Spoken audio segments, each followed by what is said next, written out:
Good afternoon. On behalf of Jagsonpal Pharmaceuticals Limited, makers of Doxypal DRL Doxycycline 100 mg capsules, the drug approved by government for treating COVID-19 patients. In the fight against coronavirus, LycoRed softgels provide the required defense to boost the immunity. And during the COVID times, treat anxiety with equilibrium. I am Dr. Vipin Tyagi, along with my teammates Dr. Deepika Chhabra and Mr. Amit Saxena.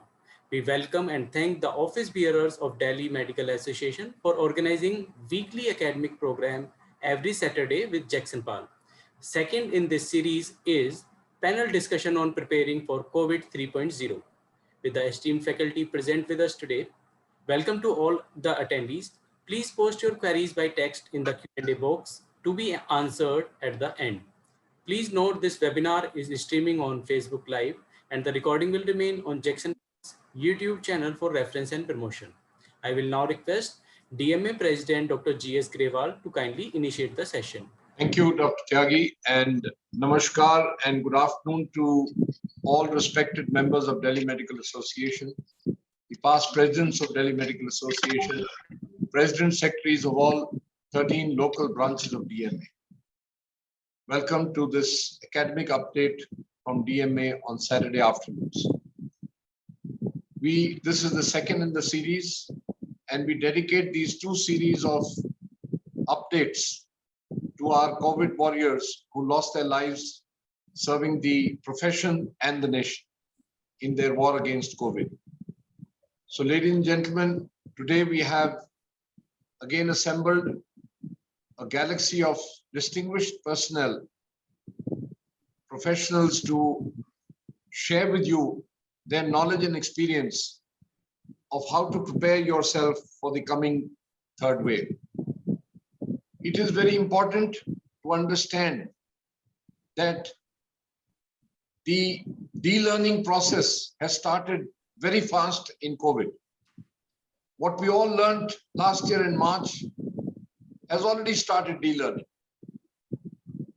So it is so dynamic. It is so dynamic that our professional colleagues are finding it difficult to keep pace with the developments. And therefore, it becomes most important for our experts to share what they find and what they know is the latest. It's very important that you imbibe what is being said to you and continue your discussions amongst yourselves and your colleagues so that you are better equipped to handle this dreaded disease. We have today a distinguished panel which shall cover right from epidemiology to the progression of a disease and to talk about the two main drugs which are proving to be life-saving. Because in a pandemic, the first goal is life-saving. The second goal is don't allow your infrastructure to get overwhelmed.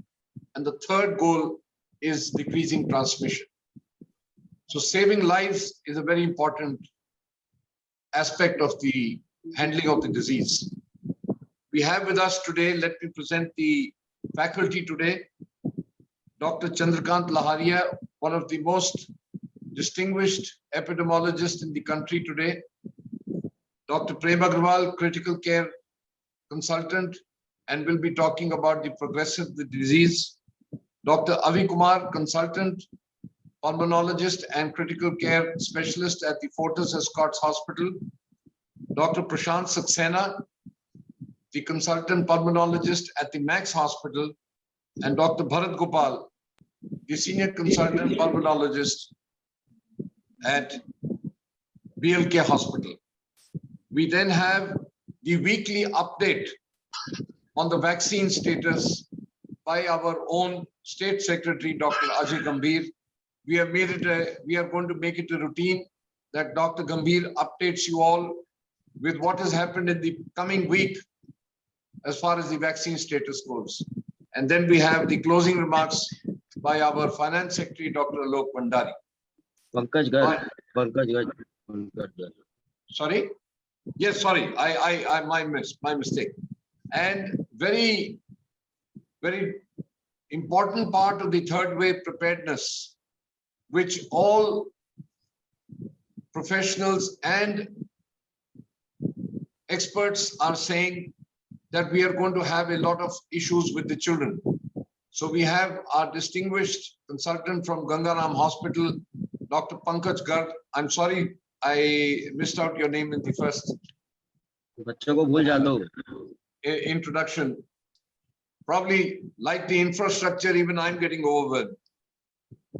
So, ladies and gentlemen, let's start our presentation today with Dr. Chanderkant Lahariya, who is being requested to highlight the present epidemiology of the disease and introduce on this platform, I hope it doesn't happen in reality, introduce the probability of a third wave. Dr. Chanderkant Lahariya, thank you for joining us. Welcome, please. Thank you very much, Dr. Grewal. I thank DMA team for inviting me. Thanks to Dr. Ajay Gambhir. So it's my pleasure and honor to be here and speak about epidemiology of ongoing pandemic. Let me share my slides. And here are the slides. So starting with the presentation, I'll be covering a bit about disease epidemiology, the emerging strains, and third wave. I'll be touching about vaccines and their coverage, and also about what is the likelihood of children being affected. All very briefly and from epidemiological perspective. I know that other panelists will be speaking about these aspects. So talking about COVID-19 pandemic in India and world, if you look at the current scenario till now, or rather yesterday, India reported around 132,000 new cases, 2,700 deaths. That was the daily number. But till now in the pandemic, country has reported 2.85 crore confirmed cases and 340,000 deaths.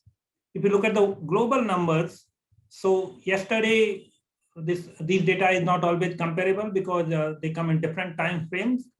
So sometimes if you look at different platform, number would be different, but broadly speaking, yesterday or on 4th of June, globally 460,000 cases were reported, 10,400 deaths were reported. Globally till now, 17.3 crore deaths have been reported, and there have been around 3.7 million or 37 lakh deaths. So these are the comparative numbers for India and globe. Now I want to share something interesting about the pandemic at global level. So when we look at the pandemic from the start of the COVID-19 new cases emergence and pandemic was declared on 11th March, we look at 4 countries which were severely affected and more commonly affected than the rest of the countries. Then what we see here, that I'm trying to hide the screen which is visible. I don't know how to make that disappear, but anyway. So what we see that this is a United States is this red bar. It had a first wave, then it had a second wave, and it had a third wave, which really lasted for long. And at the peak of third wave, they had 250,000 daily cases. Then they declined slowly, and then country faced a very small fourth wave. And now cases are declining in United States. So this is the United States graph of pandemic, 4 waves since the start of the pandemic. Then you have a United Kingdom, which is a magenta or orangish line. It is not visible on my screen. So in this line, you would see that the United Kingdom had a very small wave in the beginning. Then second wave here, and then they have a third wave which was bigger, and then it has almost plateaued. Brazil has worked very differently, and it is more or less reporting similar kind of cases over a period of time, and their pandemic response is not really known to perform well. But when we compare India had a first wave here, then cases had come down, and then country had a second wave, which peaked to around 400,000 daily new cases. And now we can see that the number of cases are coming down, but no country had witnessed the kind of steep rise. And now, fortunately, there is a decline. So India has faced only 2 waves. Other countries have faced 3 or 4 waves already in this pandemic. This is a comparison for 4 countries which are widely known. Now, moving to the deaths, if we look at the deaths in this pandemic, of course, in the first wave, the number of daily deaths was fairly high. Number of deaths in the first wave in India was relatively low, around 1,000 at the peak of pandemic, and then daily deaths declined. But then again, India crossed the India reported more number of daily deaths than any other country, and this is also declining now. What we see that even the United States at the peak of their pandemic had 3,400 or so deaths. No country in the world had reported more daily deaths than India, though United States reported one day 5,000 odd deaths, but that was a reconciliation of data. So what we are seeing that mainly in the numbers, but also number of new cases on deaths, other countries had multiple waves. India had only 2 waves, and which are reflected in deaths also. But both waves, or rather second wave in India was really worse and severe. With this background, let me quickly move to the current situation, that what is happening and how new strains are going to change what is likely to happen next. So what we know that this virus, which originally was believed to be really stable, has a new variants emerging on the regular basis. These variants are classified in 2 parts. One is a variant of concern, other group is called variants of interest. Now, if there are any mutation or changes which results in some possible change in the transmission or immune escape or pathogenicity, then they are termed as a variants of interest. So there are 6 variants of interest. There is one from India, which is on the bottom, 617.1. But if those variants or those mutations are found to show that either they result in increased transmissibility, which means that they are transmitting at a higher rate, or if they can avoid the immunity either through natural infection or vaccines, or combination of both, or if they can cause severe disease, they are called variants of concern. Till now, we have 4 variants of concern at the global level. You would have heard earlier, they were called UK strain, South Africa strain, Brazilian strain, and Indian strain. So you can see on this 3rd column that these strains, the first one was reported from South Africa in May 2020. It has a scientific name called Pango lineage also, which is a B1351. We heard all these names a lot. Then there was a UK strain, which was first reported from Kent in September 2020, B117. There is a Brazilian strain, which was reported in November. And then Indian strain initially called, or strain which originated from India, which is now called Delta strain. So these are the 4 strains or variants which are variants of concern, because either they transmit at higher rates. For example, UK strain or the alpha variant, as we call it now, was shown to have a 50 to 70% of transmissibility, which means if we consider the original strain, original variant which came from Wuhan, this UK strain or alpha strain was transmitting 50 to 70% higher rate. But now we know, and that's what I'm going to show in the next slide, that the Indian origin strain or Delta variant has a transmissibility of 50% higher than even the UK strain. So the original SARS-CoV-2, which started from Wuhan, if we look at UK strain, that was 50 to 70% higher transmissibility. The Delta strain has a even 50% higher over the UK strain. So this is really high transmissible strain which has been circulating in India. Now moving to one of the study which came out as a preprint server. This has been carried out by National Center for Disease Control, India SARS-CoV-2 Genomic Consortium, and also Center for Science and Industrial Research. What they have found in this study, and that's what I'm going to show, this study they conducted over a period of November 2022, April 2021, and they looked at which are the common strain in Delhi. This is only for Delhi. And you see here that initially a different strain was circulating. The one which is called Delta strain was very minimal till February. The commonest strain was UK strain, this orange color. So B117 was the commonest strain in Delhi in February and March. And all of a sudden in April, the Delta strain become the commonest in Delhi, and that is being attributed for the rise or surge in the cases in Delhi. And this is through genomic sequencing data. What this study has found that if you look at these graphs and bars, that they have found, this is a weekly data from January till May 9 to 15. They have found this line is a test positivity rate, which was really high. But this one red strain is the biggest and maximum contribution of Delta strain is found, and which resulted in the spike in the cases. What they have analyzed that the CT value for RT-PCR also declined, which means that viral threshold or viral load for these this Delta strain was high. So in Delhi, in India, the Delta strain is circulating very highly, and that caused the pandemic or surge in the cases in Delhi. Coming to other evidence which have come just recently, and I want to highlight, these are important when we put these things in the perspective.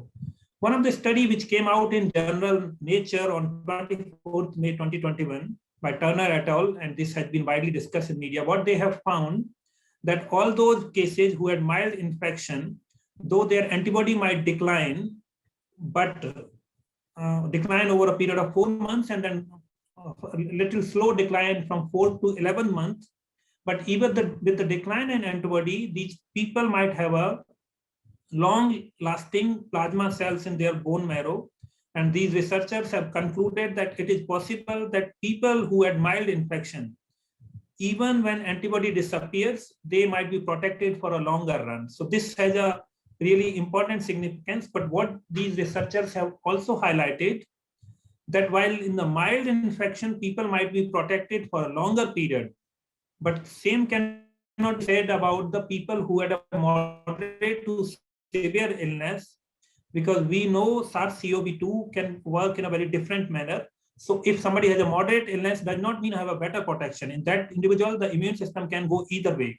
It can stop functioning, or it can do excessive functioning. So we really don't have evidence, but this study indicates that moderate illness people might be protected even when immunity come down. There are a few other studies which have come released or data released a few days ago. So what Public Health England released a week ago on 27th May, they said that the Delta strain is not very effective against, or the vaccines currently available are not very effective against Delta strain. The ancestral or original strain with the single dose effectiveness was found to be around 52%. But they found that against Delta strain, which is commonly circulating in India, the single dose efficacy 33%, far lower. While if we go both doses, then the efficacy is very similar. Another study which has come out just yesterday, this is a study on Pfizer-BioNTech vaccine, where the researcher in the laboratory explored the neutralizing effect of antibody from the people who received both shots of Pfizer-BioNTech vaccine. And then the researchers have found that this vaccine or the Delta strain produced 5.8-fold lower amount of neutralizing ability in comparison of traditional or ancestral strain.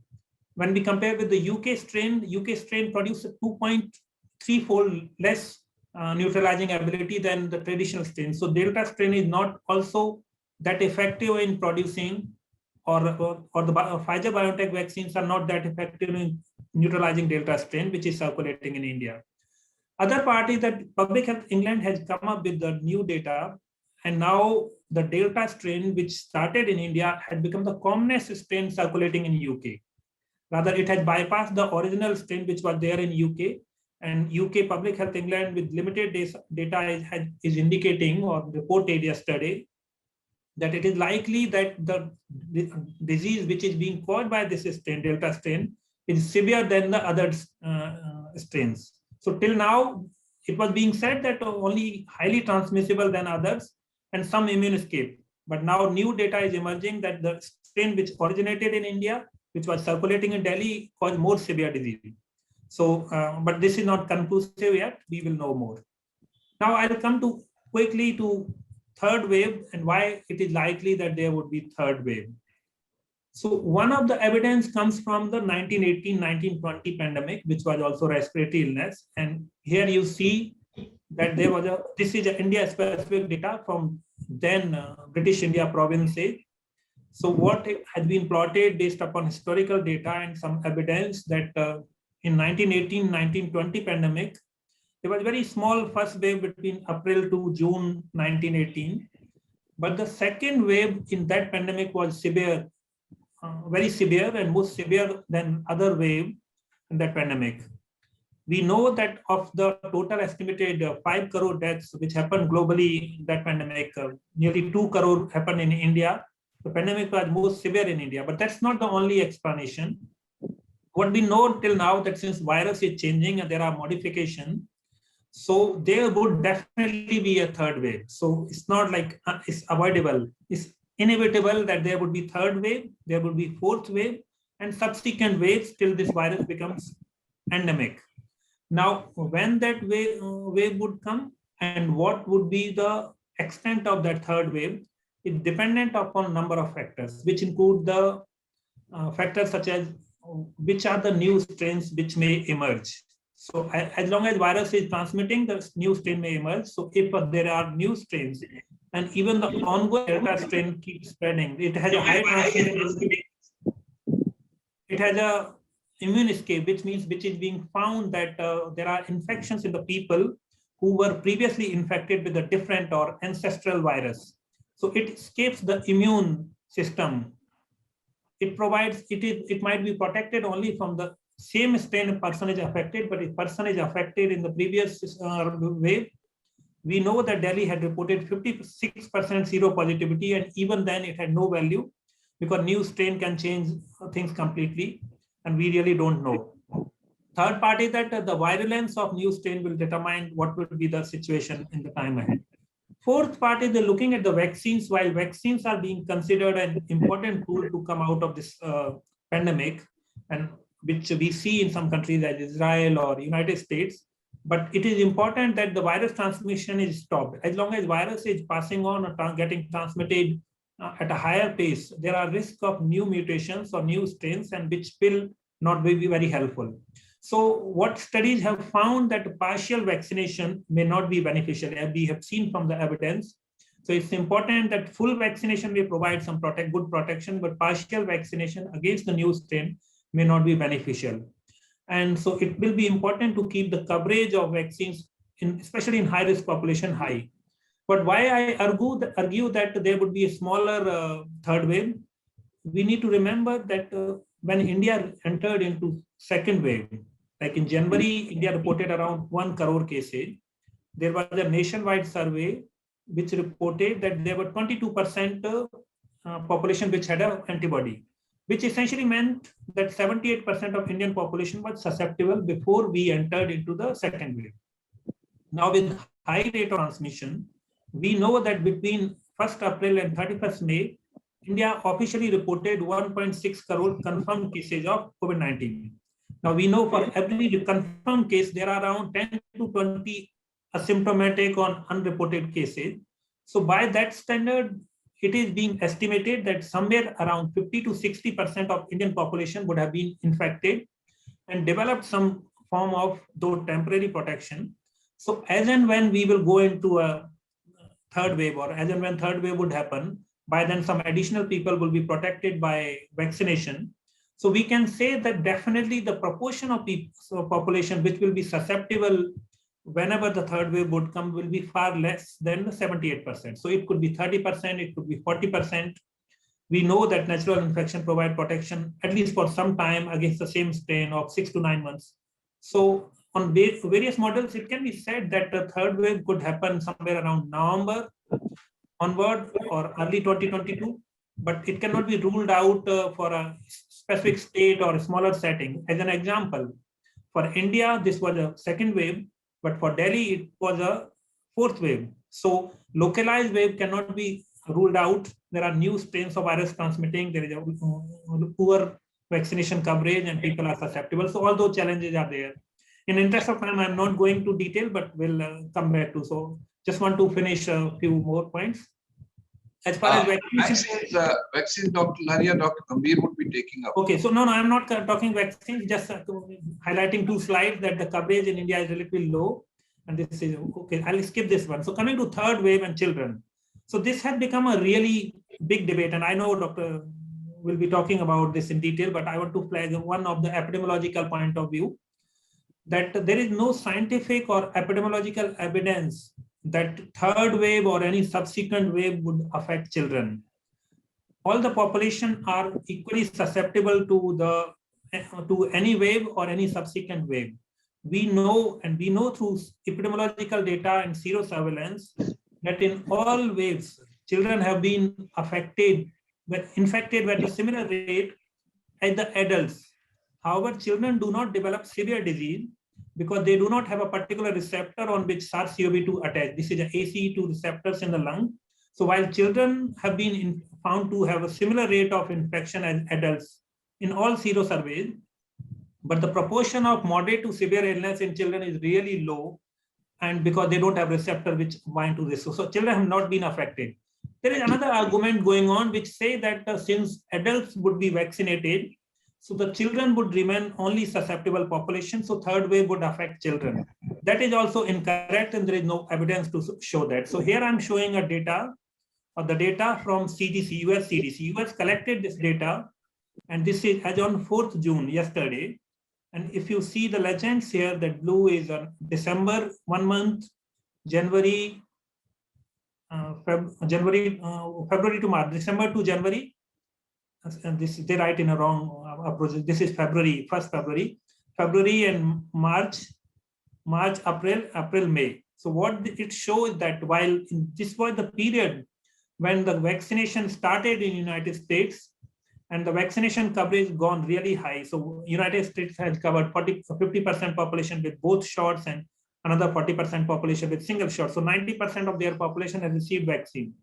But if you look at the average weekly hospitalization per 100,000 population, there has not been any change in any population age group in the children. So there is no reason to believe that with the vaccination coverage increasing and children will remain only susceptible population. Virus does not behave in that way. So this is a broader point. On this aspect, I have written widely in the various newspapers, including Hindustan, this one on 26th May, where I have discussed the details and other topics. Tomorrow in Sunday Times of India, my detailed article is appearing on why children are not at higher risk of developing COVID-19 in any way. So I stop here and thank you very much. This is a book I have written just in case some of you are interested, co-authored with Dr. Randeep Guleria and Dr. Jagsonpal Tang. And both of them are far more known than me. So thank you very much. I stop here. Thank you. Thank you. Thank you, Dr. Lahariya. I must say your photographs on the paper and the book are more younger than you actually look here. Yes, that's true. I'm getting older every passing day. Thank you. Well, ladies and gentlemen, a very balanced view by Dr. Lahariya highlighting the myths behind the third wave. I think that was very influential in telling us about removing the myths of the third wave. In any case, when we accept that something is going to happen, so let's be prepared rather than caught napping. So today's update is going to focus on the treatment part. So the treatment part, before I come to the specifics of the treatment which have now proven worthwhile, that is anticoagulants, steroids, and oxygen. So we are going to be talking about those three. But before you start that, I will be requesting the Dr. Prem Aggarwal to carry us through the progression of the disease and justifying when to start these medications. So it is important to understand to all of you at what stage each will come, and subsequently Dr. Avi Kumar, Prashant, Saxena, and Bharat Gopal will tell you how to prescribe those and how to use them in an appropriate way. So Dr. Prem Aggarwal, carry us through the progression of the disease after infection. Welcome, please. COVID-19 infections waves. In fact, there was a definite allegation or a feeling also among the professionals that there has been either there was a under investigated or it was over investigated, because the investigations were done at the, not because the reason it should have been done, but it was done by the anxiety and non-anxiety of the treating physician. So I will just go through the various investigations available and the reason for why they should be done. And the first investigation, whenever we are suspecting a patient to be suffering from acute respiratory syndrome, coronavirus syndrome, is that a RT-PCR. That is called real-time reverse transcription polymerase chain reaction. It was talked at length last time, but what I wanted to emphasize and was not able clear yesterday, that positive RT-PCR is a definite finding. A negative RT-PCR is not a very definite finding, because large number of patients and negative RT-PCR is generally seen, and that negative RT-PCR does not mean anything, because if the symptoms are positive in a season of pandemic, I think a negative RT-PCR should be taken with a suspicion. And a positive RT-PCR also does not always talk about that it is highly infective, because RT-PCR with a high degree of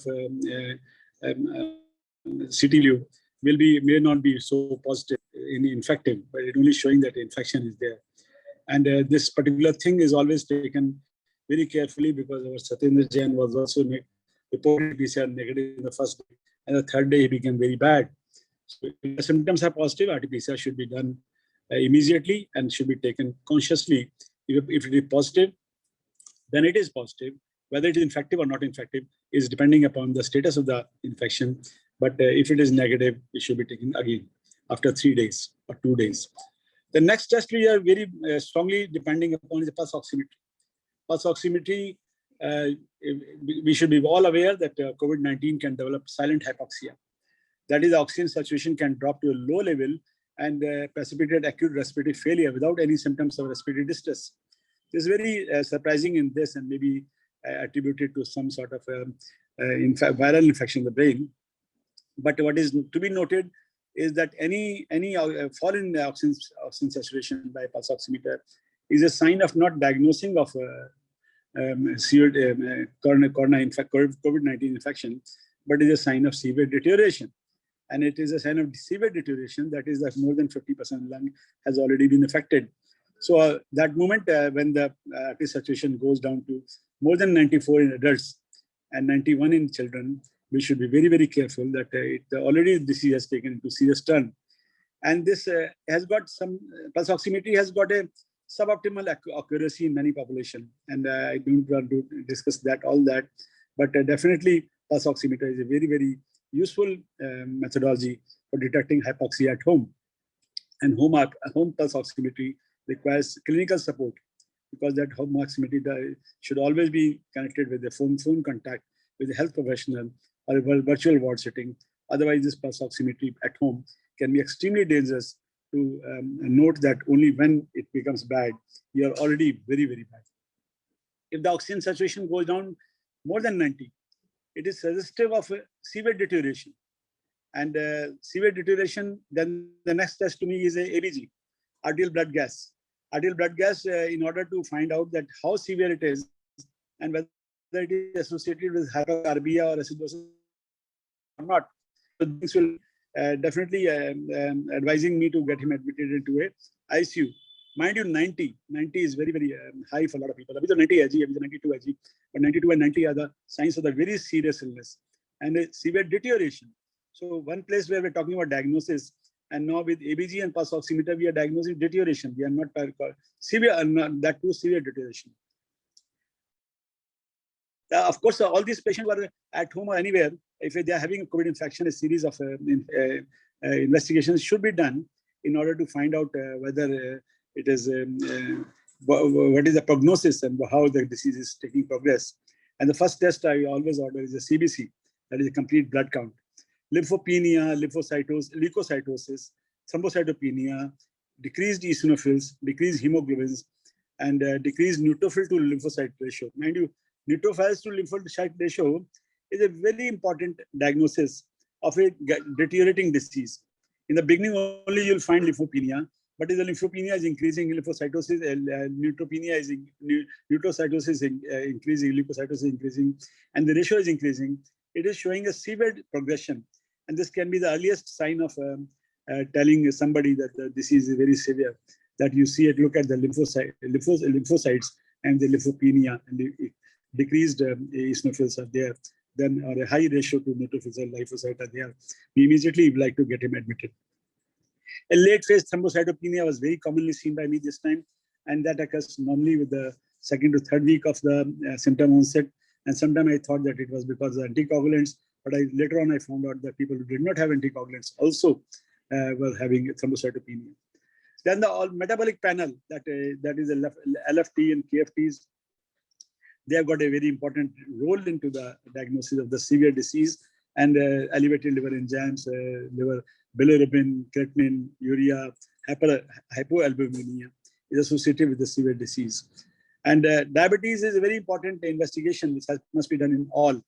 In fact, hyperglycemia and hypoglycemia both are associated with high mortality.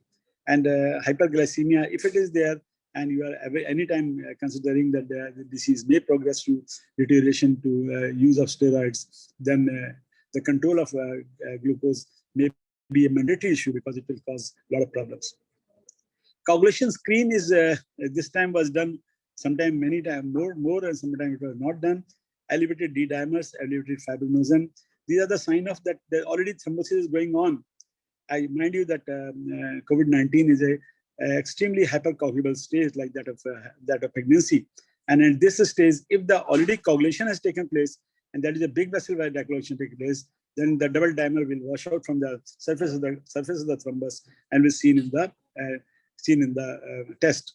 And the risk of severe disease and mortality goes to 2-4 to 4-fold higher if the elevated D dimer is there, and this sign of deterioration. If D dimer is high, that means the thrombosis is already on, the disease is already deteriorating.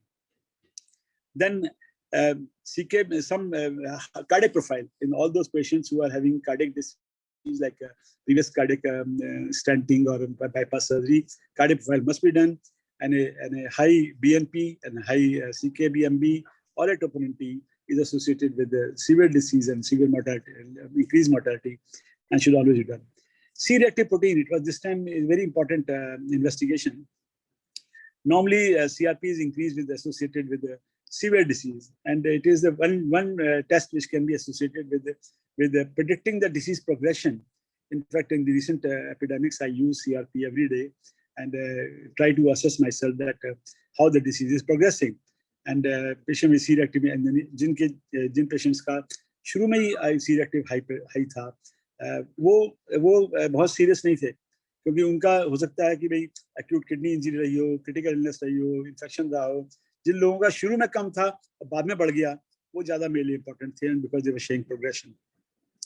Then ESR has got nothing very important issue, but it was commonly elevated in all the COVID-19 patients. And otherwise, serum procalcitonin is a very important investigation, which was I used very effectively in this COVID treatment. When I was having a leukocytosis, there was always an issue that whether I'm dealing with sepsis or not.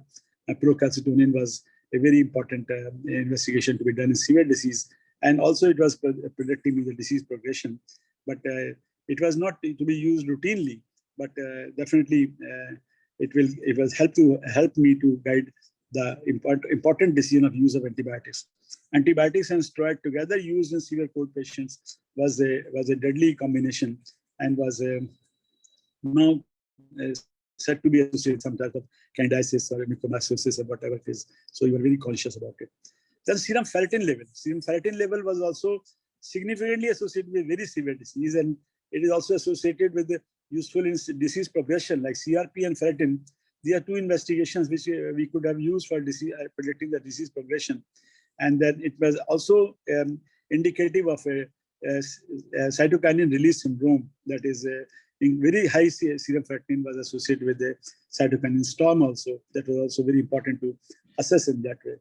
So chest X-ray was very important investigation, and it should be done all the patients. Unilateral lung infiltrates found in at least 25% of the patients, and bilateral are found in 75% of patients. And chest X-ray is a moderately sensitive, not moderately specific, very specific, but it was moderately sensitive. We found that it was 80% of patients were diagnosed correctly with COVID-19 patients. Now, I will also like to touch CT chest. CT chest was a important investigation, and some people said condemned it, some people supported it. But what is important is to know the very strong utility of this test, when it is required, when it is not required. It should be done less, of course. Anybody will say that any investigation should be done. Why it is done? It is very sensitive, highly sensitive, not very specific for the diagnosis of COVID-19. So whenever there is a high degree of suspicion, and but the COVID RT-PCR is negative, CT chest will come to assist you. CT chest will be important because in 90 pooled studies, it was found out that around 90% of patients who were correctly diagnosed by COVID-19 by CT test, and while the RT-PCR was only correctly diagnosing 80% patients. So CT chest was more sensitive than RT-PCR also, but less specific because it will many times it will be negative. So positive CT chest is not so important. Negative CT chest is very important. We can be found out that it is important that we can diagnose. 97% of patients who were hospitalized, CT chest was negative. It was very positive. And it was always, diagnostically, I will say, coupled with this RT-PCR, CT chest become of immense importance, especially in the cases when somebody comes to the hospital and I do not know whether a patient is having a COVID-19 or not, and COVID-19 report will come after 24 to 48 hours, whatever the condition is there. At that time, CT was finding very, very handy to triage the patient into different position. And many times it was used to see the progress of the disease also in the severe patients, where the CT segments involvement was seen as a part of the growth. So there are certain emerging tests also coming in, that is RT-LMP, that gives a 30 minutes test. That kit is not available in India right now, but in US they have already approved it to be for at-home diagnosis, and it is as good as RT-PCR. Ultrasound is not, last moment somebody was talking ultrasound. Ultrasound is not a very sensitive and specific test. It is not, I had done a thesis on ultrasound in my MD, so MD in chest, but I found that it is still not best investigation for COVID-19 infection. So one more test which has been found to be useful and not very commonly used is a calprotectin. Calprotectin is released in urine and stool, and it can be used for assessing the prognosis. Whether it is there, then it becomes very, very bad. Prognosis becomes very bad. So my knowledge that certain tests are used for diagnosis, certain tests are done for assessing the progress of the disease or deterioration. Certain tests are done for the prognostic. So these are the tests which has to be done at different times and differently. And if you know the value of a particular test at a particular time, I think we will be using them judiciously to see that whether they are neither they are overused or neither they are underused. Underuse of test at home is a major cause of death. We got patients when they are already deteriorated. They came to us when the pulse oximetry was 80 or 85, which was a severe disease progression. I think they should have been tested earlier. So minimal tests should be done at home. I will again like to give a message that by the use of test, we can monitor the disease day to day, not a day to day, evening to morning. And by keeping a close monitoring, I think we can use the judicious use of drugs, which my colleague friends will tell you when to use and when not to use. Thank you, Bobby. Thank you. Thank you, Prem. Just one question before I invite the next speaker. What you are just mentioned, that the assessment of mild, moderate, and severe disease should be based on your blood markers or on clinical assessment, or is it a retrospective definition? Yes, last time also I said that mild, moderate, and severe disease and the disease management on the basis of symptoms, or the disease management on the basis of days. Somebody last discussion said that on 5th day he will do like this, 7th day he will do like this. Somebody said the symptom I will do like this. I think that a mild disease I will do like this. These all three management-based principle will increase the mortality. My personally saying is that mild, moderate, severe is a retrospective diagnosis. Every disease starts as mild. We have to find out when he is deteriorating. When he deteriorates, we have to intervene. So when it becomes mild to moderate, moderate to severe, it's purpose of deterioration and the progression. So we have to monitor that initiation, that is diagnosis. Then we have to mind and monitor for the deterioration, and then we have to monitor for the progression. And then how we have to manage. And anybody talking like this, on 7th day I will do this, the 5th day I do like this, and the 3rd day I will do like this, will be folly. And anybody at home can be very, very severe disease. Anybody in hospital can be very, very mild disease. All these things are irrelevant. To my mind, every patient of COVID-19 is a very seriously ill patient. He is suffering from a deadly disease unless he is saved. He proven that he had a mild disease, because every very mild patients have seen converting into very severe one. And we have to stop progression. We have to stop acting at when the earliest deterioration we start the right medicines, the progression can be stopped. And if we stop the progression, the final outcome will change. Thank you. I think because when I invited you, my first question was the progression. So what Dr. Prem Aggarwal has said is that the progression has to be monitored. What is mild today can become severe day after. So I think that's important. So once, as a clinician, you have made a decision, now I need to start medication. Now I'm come to the specifics that you have decided as a clinician कि मैंने अपने patient को steroid start करनी है. Now, very important that steroids need to be taken judiciously. Everybody is using the word judiciously. I'll invite Dr. Avi Kumar to talk about the judiciality of use of steroids. When do you suggest, because Dr. Prem just said it is not by day, but it is by the progression which you see in clinically and by markers, not by day. What is your comments? And Dr. Avi, when do you think, at what point of marker would you suggest starting of steroids? Which of them do you prefer and for how long? Good afternoon to all the listeners. I'm Dr. Avi from Fortis Escorts. So today I would be telling you about steroids in COVID-19, when to use, how to use, which one is preferable, what is the role of pulse dose. So starting with my slides on COVID-19. So I would be it is moving. Yes. Slides are. Yes. So the journey of Put steroids. it on slideshow, please. Slideshow.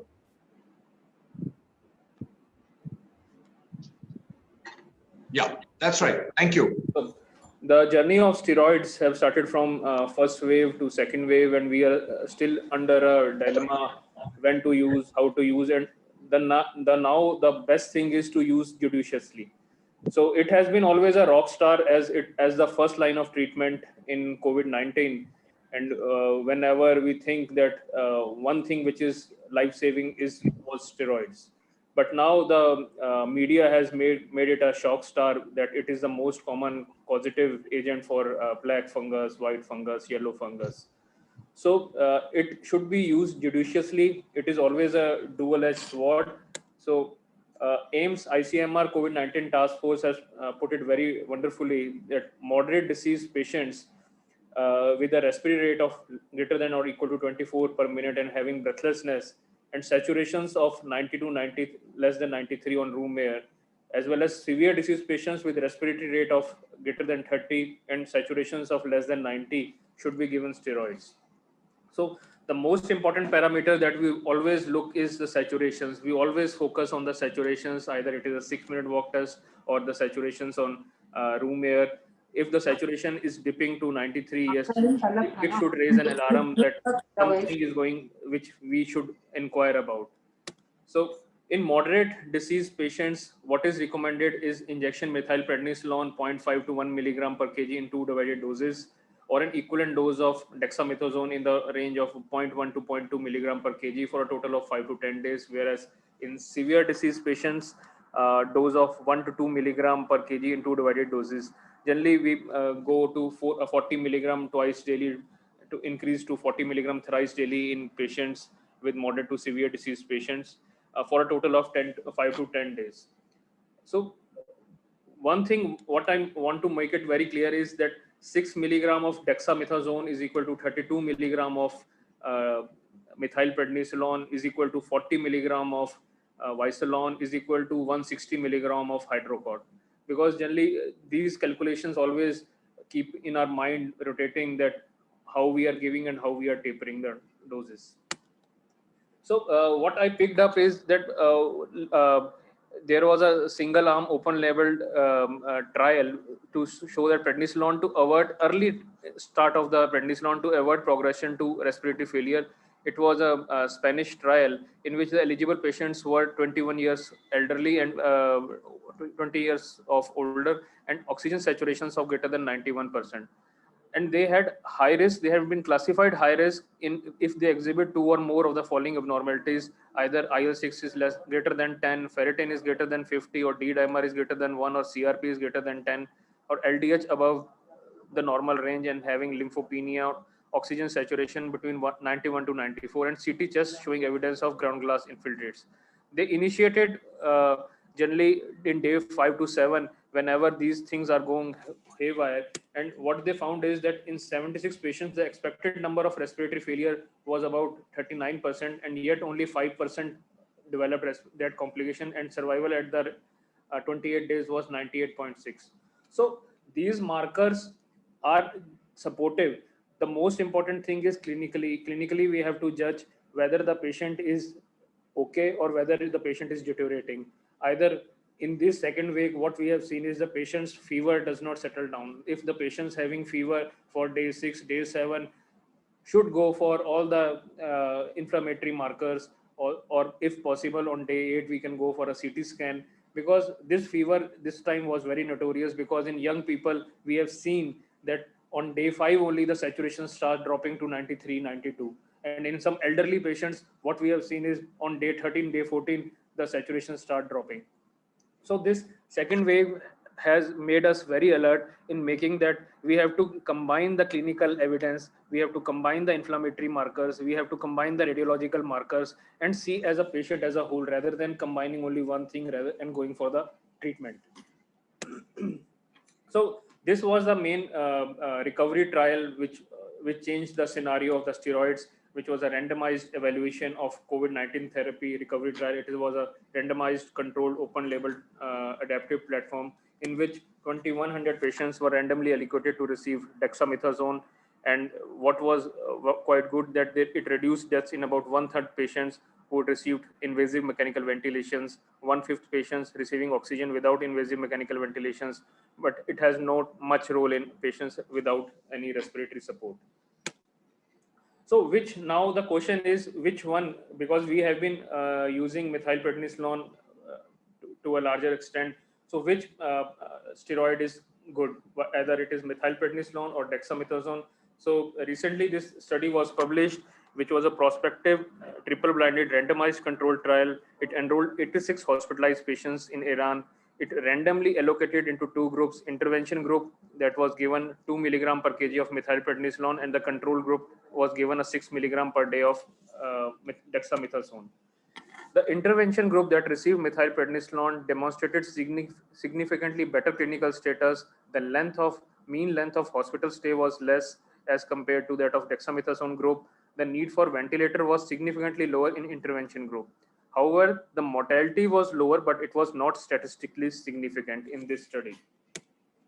Then another study was published which retrospectively compared the effectiveness of methylprednisolone to dexamethasone in patients with severe acute respiratory syndrome coronavirus 2 requiring ICU care. In this 262 patients with severe COVID-19 all-cause mortalities in the use of methylprednisolone and dexamethasone, they were given usual care in the form of remdesivir, hydroxychloroquine, azithromycin, lopinavir. One group was given methylprednisolone, another group was given dexamethasone. The mortalities were 41% in usual care group, it was 16% in methylprednisolone, and it was 26.5% in dexamethasone group at 50 days. So in patients requiring mechanical ventilation also, the mortality was 42% lower in methylprednisolone group than in the dexamethasone group. So the more and more data are emerging in favor of methylprednisolone, because one huge trial, that is recovery trial, has already been published in favor of dexamethasone. So a lot more studies are being published in favor of methylprednisolone too. So now comes on to the dosage that corticosteroids in COVID-19 do one size do fit all the. So whether there is any rule of pulse dose. So I tried to find out, dig more into the pulse dose, because when in our institute, when the tocilizumabs or itolizumabs were not available, we too gave pulse dose steroids. And in younger population, we have a very fantastic results. The patients recovered tremendously, and we were able to save life.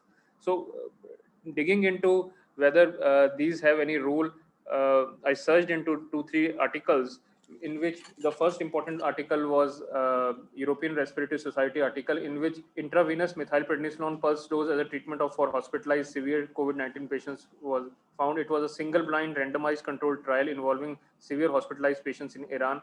Only the drawback in this study was that small population was involved. That is, 68 eligible patients were randomly allocated in a ratio of 1:1 by block randomization method to receive standard care with methylprednisolone.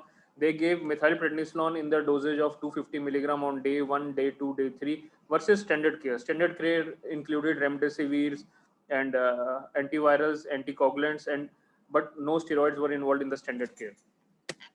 So generally, they gave pulse dose steroid in early pulmonary phase. That is generally in a phase where day 7, day 6, they were there when the CRP was high or IL-6 were high or saturations drop. So they were there. The methylprednisolone pulse dose was given, and in the early pulmonary phase, not in a late pulmonary phase. So the results were that the percentage of improved patients was higher in methylprednisolone group rather than in the standard care, and the mortality rate was significantly lower in methylprednisolone group. That was 5.9% versus 42.9%. So this was a Spanish study in which was a multi-center retrospective cohort study in teaching hospitals of Spain, involving severe COVID patients with lung involvement with a PO2 by FI2 ratio of less than 300. In this, 124 patients were on corticosteroid pulses and 133 were not. 30.3% of patients died in the corticosteroid pulse group, whereas 42.9% were died in non-exposed group. These differences were statistically significant. So another study which propagated the use of corticosteroid was this Spanish study too. So I also tried to find out whether we should give a high dose of steroids or whether we should continue with a low dose of steroid, in which I tried to find out this Spanish study in which they gave pulse dose of they involved about 570 patients, in which 170 patients were given pulse dose of steroids, and the rest were given low dose of steroids. But what is important in this study was the pulse dose of steroids were given in more severe patients. They were given in elderly males. So two confounding factors were not seen, that they were more elderly and male population was more involved, and more severe patients were involved. So what they found was that the impact of high dose of steroids is similar to standard dose in younger patients. In younger patients, there was no difference in low dose as well as high dose, but a higher mortality was observed among the elderly in patients who were given high dose of steroids. But this study lacked randomizations. Generally, no randomization was done. High dose was given more in the elderly patients. So that was the main cause, can be due to the mortality was high in these groups.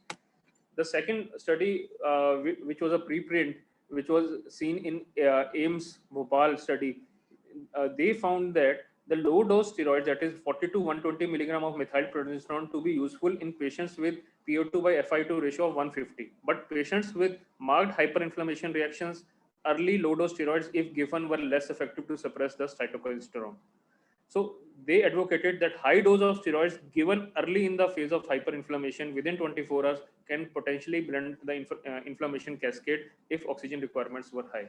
So this study supported high dose of steroids if given early, although the patients enrollment were about 45 patients.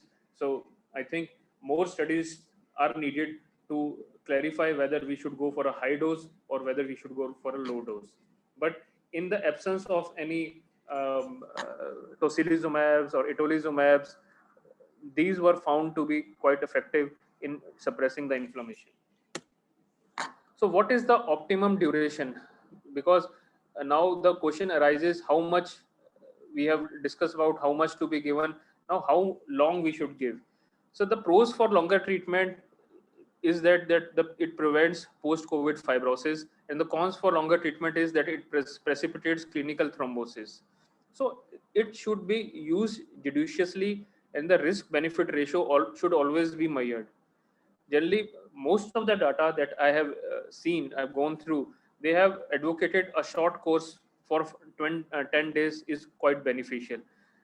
So recently, an article was also published in Lancet, which also propagated the use of steroids for ideally for 10 days and then supported. However, there has been no evidence supporting long-term steroids.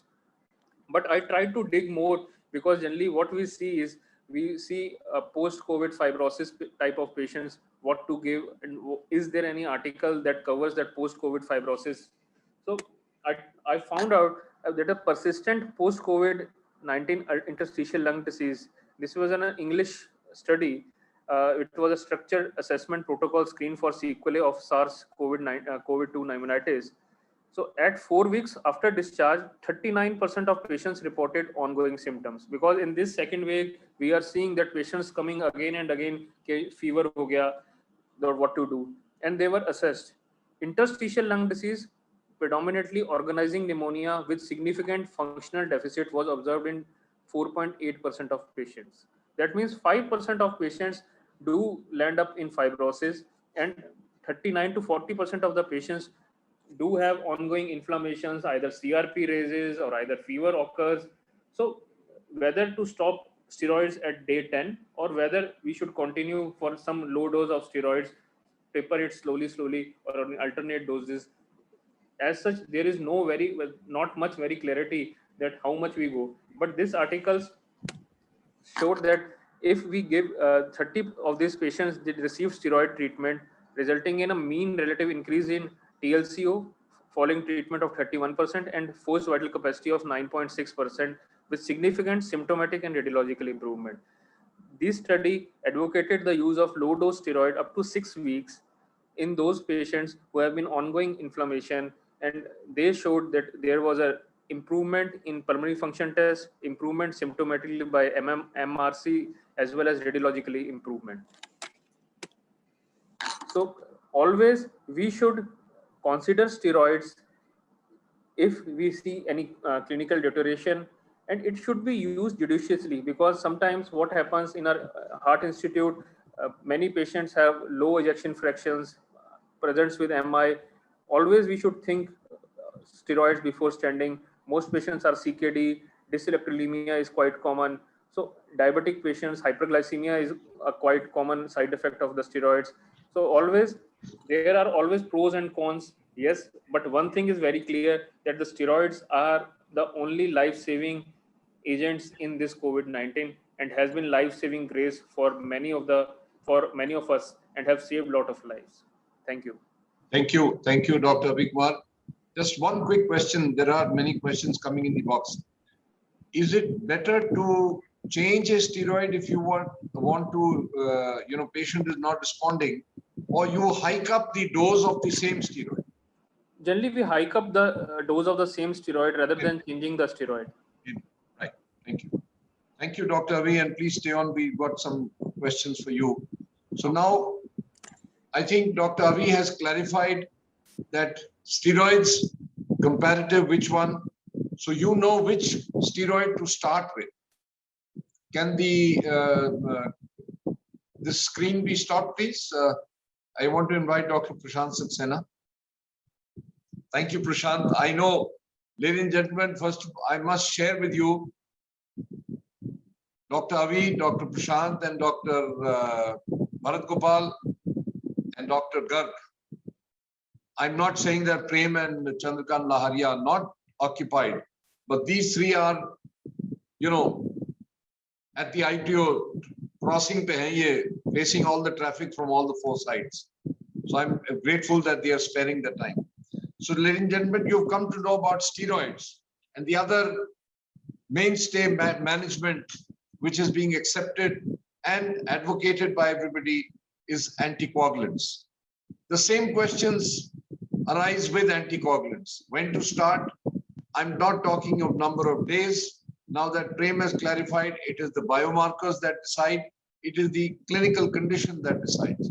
So Dr. Saxena, when do you start? Which one do you prefer and for how long? Thank you so much.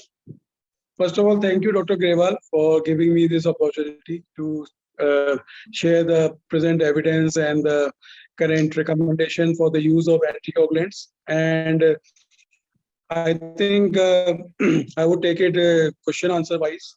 And there are a lot of issues which people ask about us from us. Okay. So you can ask me questions and I can give you the answer. I'll do that, Prashant. So the first thing is when to start an anticoagulant. What are the biomarkers and clinical conditions which a clinician says now is the time to start? Yeah.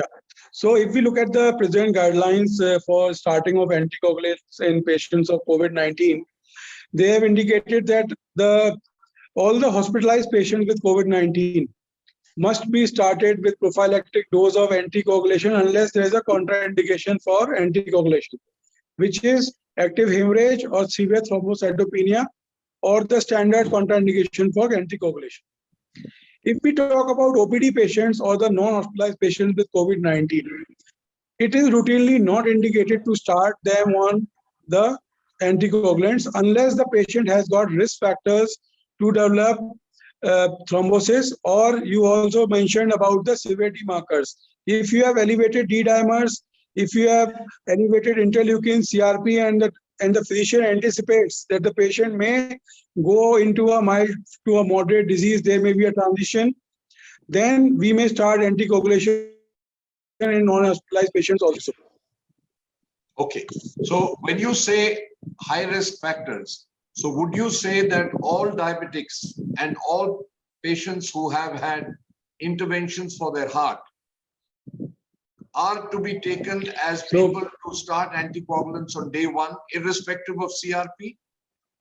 Yeah. So another very important and very interesting question, sir.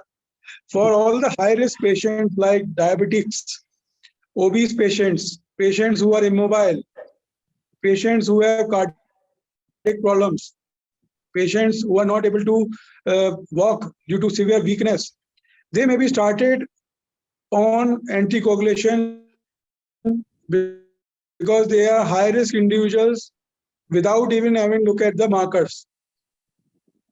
So you start. And as I told you, markers are important.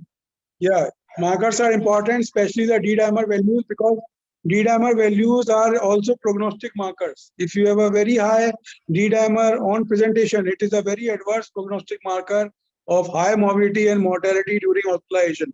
And these patients with elevated D dimer levels prior at home or anytime outside in the OPD, one must counsel them for admission.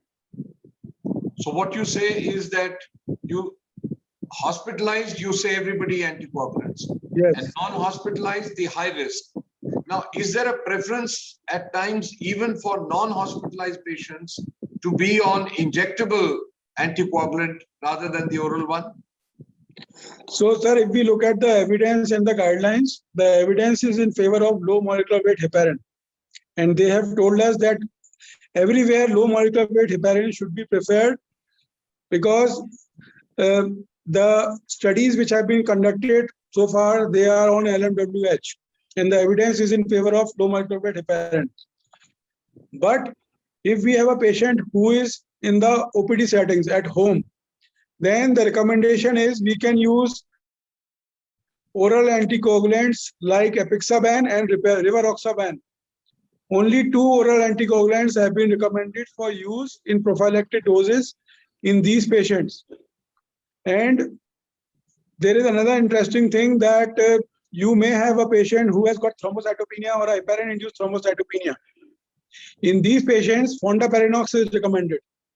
So fondaparinux is another molecule which should be kept in mind because sometimes what happens due to fear or due to low platelets, we tend to avoid the use of anticoagulants. So one should look at if there is a possibility of heparin-induced thrombocytopenia or HIT, fondaparinux can be used.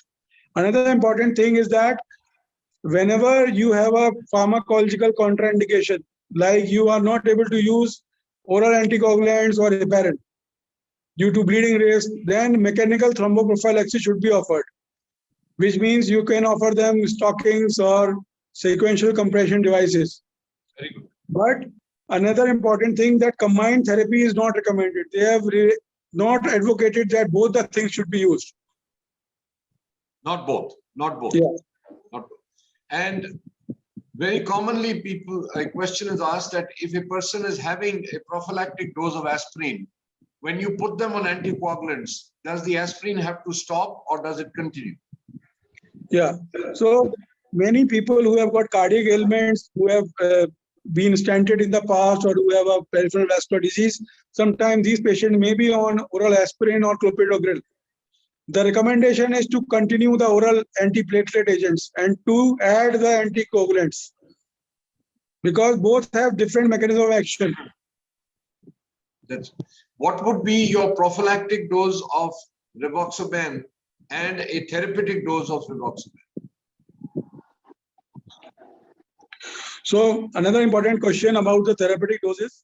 See, therapeutic dose anticoagulation is recommended for only people who have a suspected or a confirmed venous thromboembolism anywhere inside the body. Otherwise, therapeutic anticoagulation is not recommended. So just on the basis of very high D-dimer, please don't get tempted to start therapeutic anticoagulation, because many times these D-dimer values may be erroneous. As we have seen, a lot of lab results have come erroneous in this epidemic. So always repeat a high D-dimer value and always correlate it with the clinical scenario of the patient. In our ICU, in our hospital, if we have a high D-dimer, we always repeat the test, plus we start therapeutic anticoagulation. And as I told you, our agent is low microvate heparin. In the hospital, outside the hospital, you have to use therapeutic doses of rivaroxaban.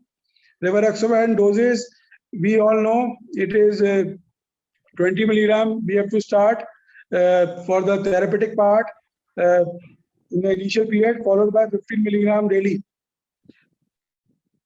Subsequently, plus similar for apixaban and rivaroxaban. So all these have schedules. We can follow that. When you say high dose, high level of D-dimer, what is your cutoff as high? Yeah. So cutoff for a high D-dimer value is any D-dimer level crossing the 1.5 times the higher limit of the normal. So for example, in my lab, the level of D-dimer higher is 500. So if my D-dimer is around 700, 750, then I will definitely be worried about this patient. 1.5 times. And the recommendation also show that people who have more than 1000 level of D-dimer on presentation or during hospitalization, they have a higher risk of mortality and morbidity as compared to those who have a low D-dimer levels. So thrombosis is a major and key core issue in COVID, because people die of microvascular and systemic thrombosis. And a lot of people I have seen a lot of people not getting ventilated despite having a good lung, having evidence of pulmonary embolism or thrombosis, and they have benefited from the anticoagulation. So it is very important to start anticoagulation at the right time and to adjust those also at the right time. If I've not used anticoagulants in the past, and just as a precaution, मैं कहूँ कि नहीं मैंने हर patient को देना ही देना है, how much harm can a anticoagulant cause if it is not strongly indicated?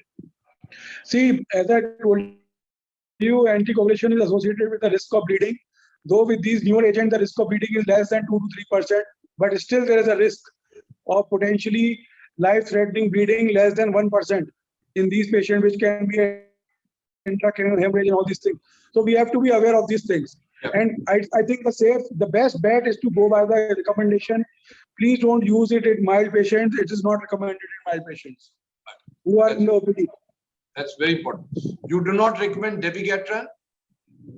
Yes, sir. I have used dabigatran. The only thing is the availability of dabigatran was not much, but it also can be used. Any oral anticoagulants can be used now. Initially, the recommendation was for apixaban, but now they are saying any oral anticoagulants can be used.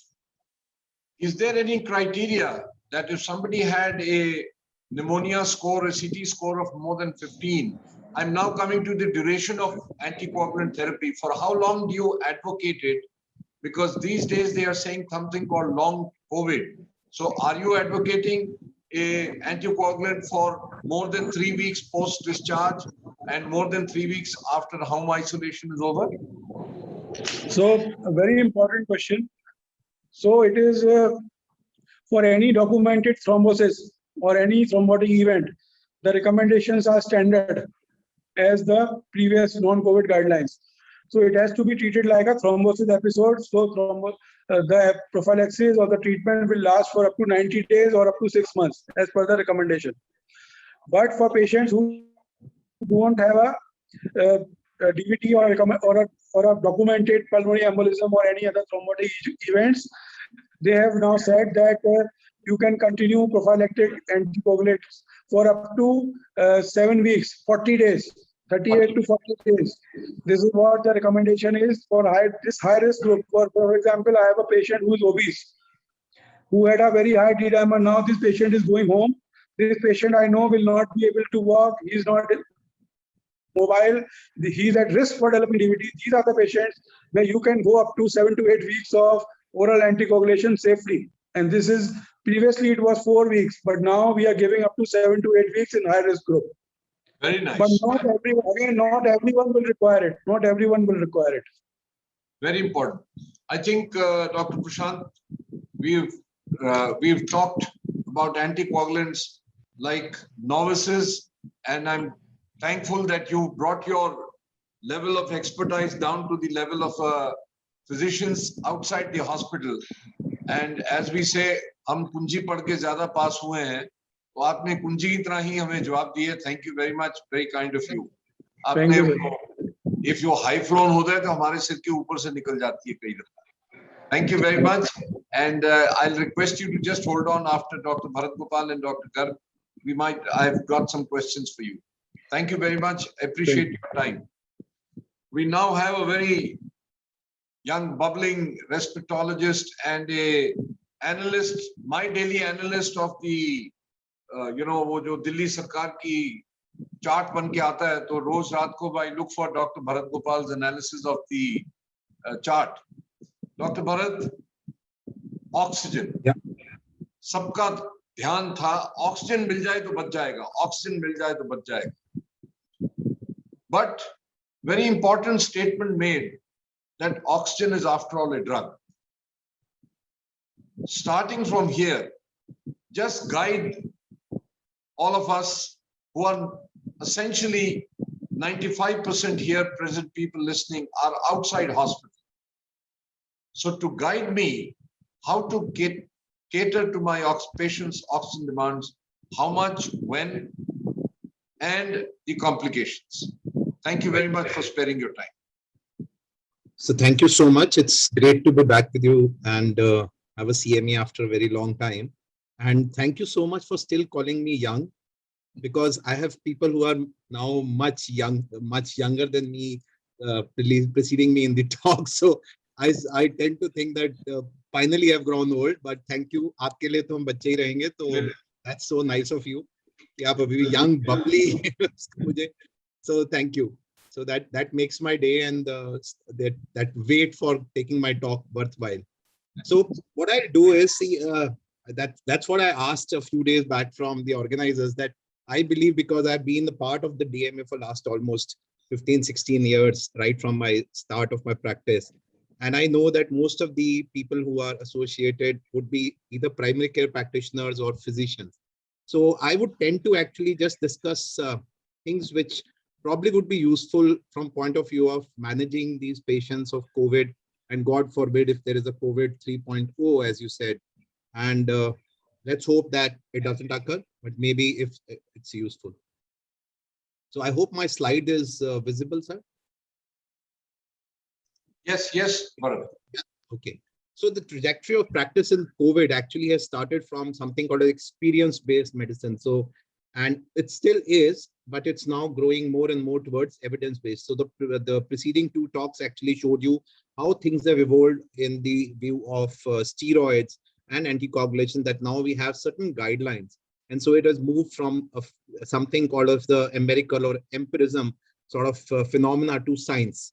So I think there is where lies the whole idea about even use of other therapeutics, and oxygen is one of them, because we cannot be using things on our empirical basis or on our experience basis any longer in COVID. 1.5 years of dealing with the disease has given us ideas of about drugs and associated issues. So this was a patient in this pandemic. We all actually faced it for last around a 1.5 months back. It was total chaos, and we had people calling us. So this was an attendant of a male patient, 72-year-old, hypertensive. He calls me on probably day 8 of illness, has all sort of symptoms. PCR is positive. He gets a CT because I think there was sort of a, Dr. Prem did touch on the CT aspect, that people were running around and getting CT scans on their own, and then sending you CT scan films on WhatsApp and saying, tell me what to do. So this guy was no different. And what important thing had occurred was that over last 12 to 14 hours, his oxygen, which was around 94-95%, had started now going down to 90-91%. And obviously there were no beds at that time. And also they were not very keen in going and standing in queues outside emergencies, and they seeked help. So this was a scenario which occurred to a lot of us around 4 to 6 weeks back, right? And I think everybody will agree with this type of scenario. So it was in this type of scenario what all we could have done, and let's see what all, apart from our steroids and medical aspect, all the treatment aspect, what add-on we could have done. So the main recommendations, as we saw in the previous two talks, the green ones are corticosteroids and anticoagulation. So there is no two ways about it. The corticosteroid, the anticoagulation, and the third pillar is oxygen. So I think the 3 pillars of treatment for COVID, which we have very well understood, is that judicious and timely use of corticosteroids, anticoagulations, and oxygen. I think these are the 3 pillars which has probably made at least my patients still survive despite there being no beds. So I think this is what I realized over treating few hundred to 1,000 patients on OPD basis also, apart from the hospitalized workup and hospitalization treatment of COVID-19 is a different thing altogether. So let's not mix up those issues. So there are certain things which should and always be managed in oxygen. But what I'm going to talk about are gray zones. So if you're stuck with things where you don't have beds, or if somebody is listening who's working in sort of rural areas, or is working in places where you may not have access to tertiary care centers, I think what to do there. So we will look at certain answers. And one of the very important questions which actually as a part of oxygen therapy also rises is use of nebulization. So a lot of times I remember a video floating around which said that you can increase your oxygen by taking blank nebulization. Remember, Dr. Bobby? So that was going around, and I used to get so many phone calls and calls from journalists that it's such a simple therapy. So I said, I'll bring that up, that please, the blank shots don't work. It may be a gun or it may be a nebulizer, they will not work. So we will just touch upon, does something help in terms of these patients for nebulizer therapy? Because we looked at the oral steroids, but what about the other modality of steroids, the inhaled ones? Do they work? Then we look at various support gadgets for oxygen and where we can use, how much we can use at home. Does, as Dr. Grewal rightly said, it's a drug. So can we face some issues if we use excessively? And I'll just briefly skip through, just for your knowledge, that there are hospital-based intervention in oxygenation, just for your knowledge, because tomorrow your patients may be in the hospital, and the family, as a family physician, the families will expect you to know some basics about those machines, at least, if nothing else, because they will always come back to कि Bharat, Dr. Bharat सही use कर रहे हैं जी, वो ये कह रहे हैं, ये लगा दे machine. So it makes no, there is no harm in it. And finally, about prone positioning, something which is very, very easy, cheap, easy maneuver if learned properly. So quickly we go through this. Early nebulization. So I'll just tell you one bit on each of it. Early nebulization of steroids in COVID-19, a very, very new paper. This was published on 9th of April in Lancet, which showed that inhaled budesonide in treatment of early COVID-19, it was an open label randomized trial. So forget about these big words. The interpretation is more important, that early administration of inhaled budesonide reduced the likelihood of needing urgent medical care. And as a primary care practitioner or as a physician from the OPD base, I think this was one of the real landmark studies which came out. Because if you look at this, this was an intervention which was very quickly adapted in our guidelines. So it was on 9th or 10th, it was published, and within a couple of weeks, it was part of the guidelines from ICMR joint force with AIMS.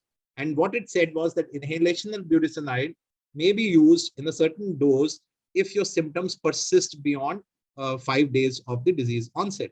So I will actually go back and look at where do you give. So what is the type of inhaled steroid which has been proposed? It is budesonide, right? This is a very age-old inhaled steroid. We have been very comfortable using it in our patients of asthma and acute allergic bronchitis. But there are few papers which support cyclosinide. The problem is that the availability is very low. So I think as of now, budesonide for everyone who is listening is the drug to use. What is the dosage which has been recommended by the trials? It is 800 micrograms twice a day. So this is the actual dose which has actually led to the decrease in the incidence of admissions if you start using it early. Indication, as per the data available, you can use it in adults above 18 years of age with symptoms of COVID-19, which are new onset cough, fever, anosmia, and within that. But anecdotal evidence from various case reports shows that, and our own personal use, you start it as early as possible. So as this is a modality which has little or if no side effects, you can start them early, because that is going to actually help you in taking over those symptoms of cough and pneumonias and so. And you can give it for 14 days. So this is something which can be easily incorporated in our practice, right? So as of now, this is the dictum. What device to use? You can use it with an inhaler with a spacer. You can use it with rotahalers or the dry powdered form, or you can use it nebulization. So the issue is that if your patient has never been used a spacer and an MDI, it may be very difficult to train online. If it was physical OPD, probably it's easier to train them. But I think on online basis, teleconsult basis, nebulization is easier to actually train. Remember that there was a lot of confusion regarding use of nebulization because of aerosol generation. And what finally all the guidelines have shown is that if practiced properly, it is no more a major aerosol generating procedures, even when used in the hospital. So for home care, just quickly read through these points. Hand hygiene, use clean tubings, clean nebulization, perform in a separate space, preferably well ventilated. So I tell my patients, if they have an open area, a balcony or a terrace where they can go and use it, this is better. While you are using nebulization, avoid air conditioning, maintain distance. If you have a household member who are helping an elderly, at least have some distance. Obviously, you would be in your mask and shield. Do not share nebulizer between family members, because these are, I thought, important points to bring home for primary care practitioners, because you may be expected to tell them. If possible, room should be left vacant, close the door for 30 minutes once nebulization occurred in that room, if you have that luxury of multiple rooms. So although the debate with diametrically opposite opinions still goes on, I think it's still not very clear, but it has been rightly pointed out that there are no known infection-related hazards to an uninfected patient, and even to patient with COVID-19 that preclude the use of nebulizer. So finally, if you need to use it, especially with the advent of use of budesonide, I think this is something which we will have to incorporate. What about oxygen? Obviously, a lot of problem is with that whole idea of going from mild to moderate is based on desaturation, right? The use of anticoagulation, the use of anti-inflammatories, it's all because we are desaturating, because lung is the main organ which is getting hit. So what are the breathing aids which we can use in COVID-19? So there will be basically of 3 different varieties.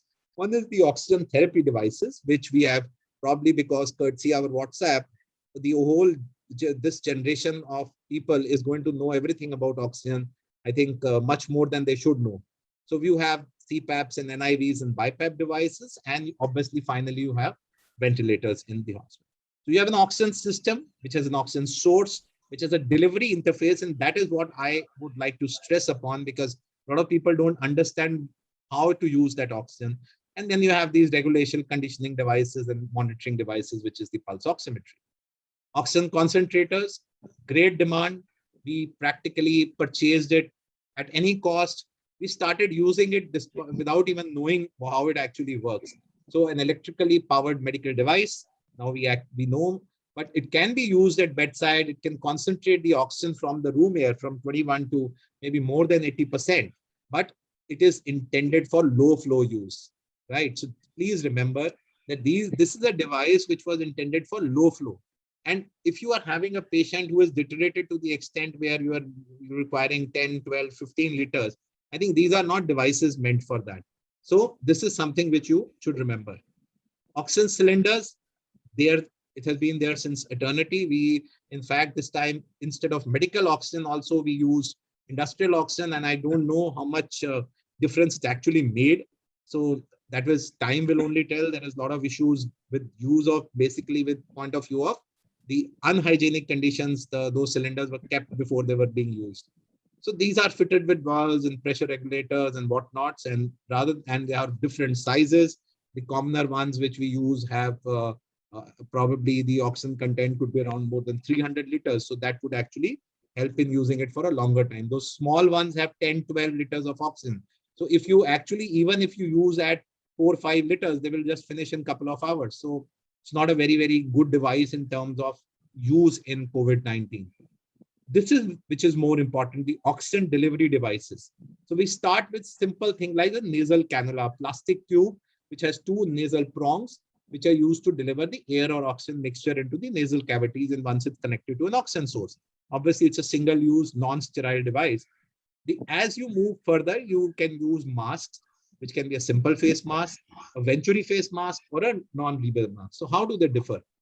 Please remember, oxygen cannula is for a typical flow range of 1 to 6 liters, right?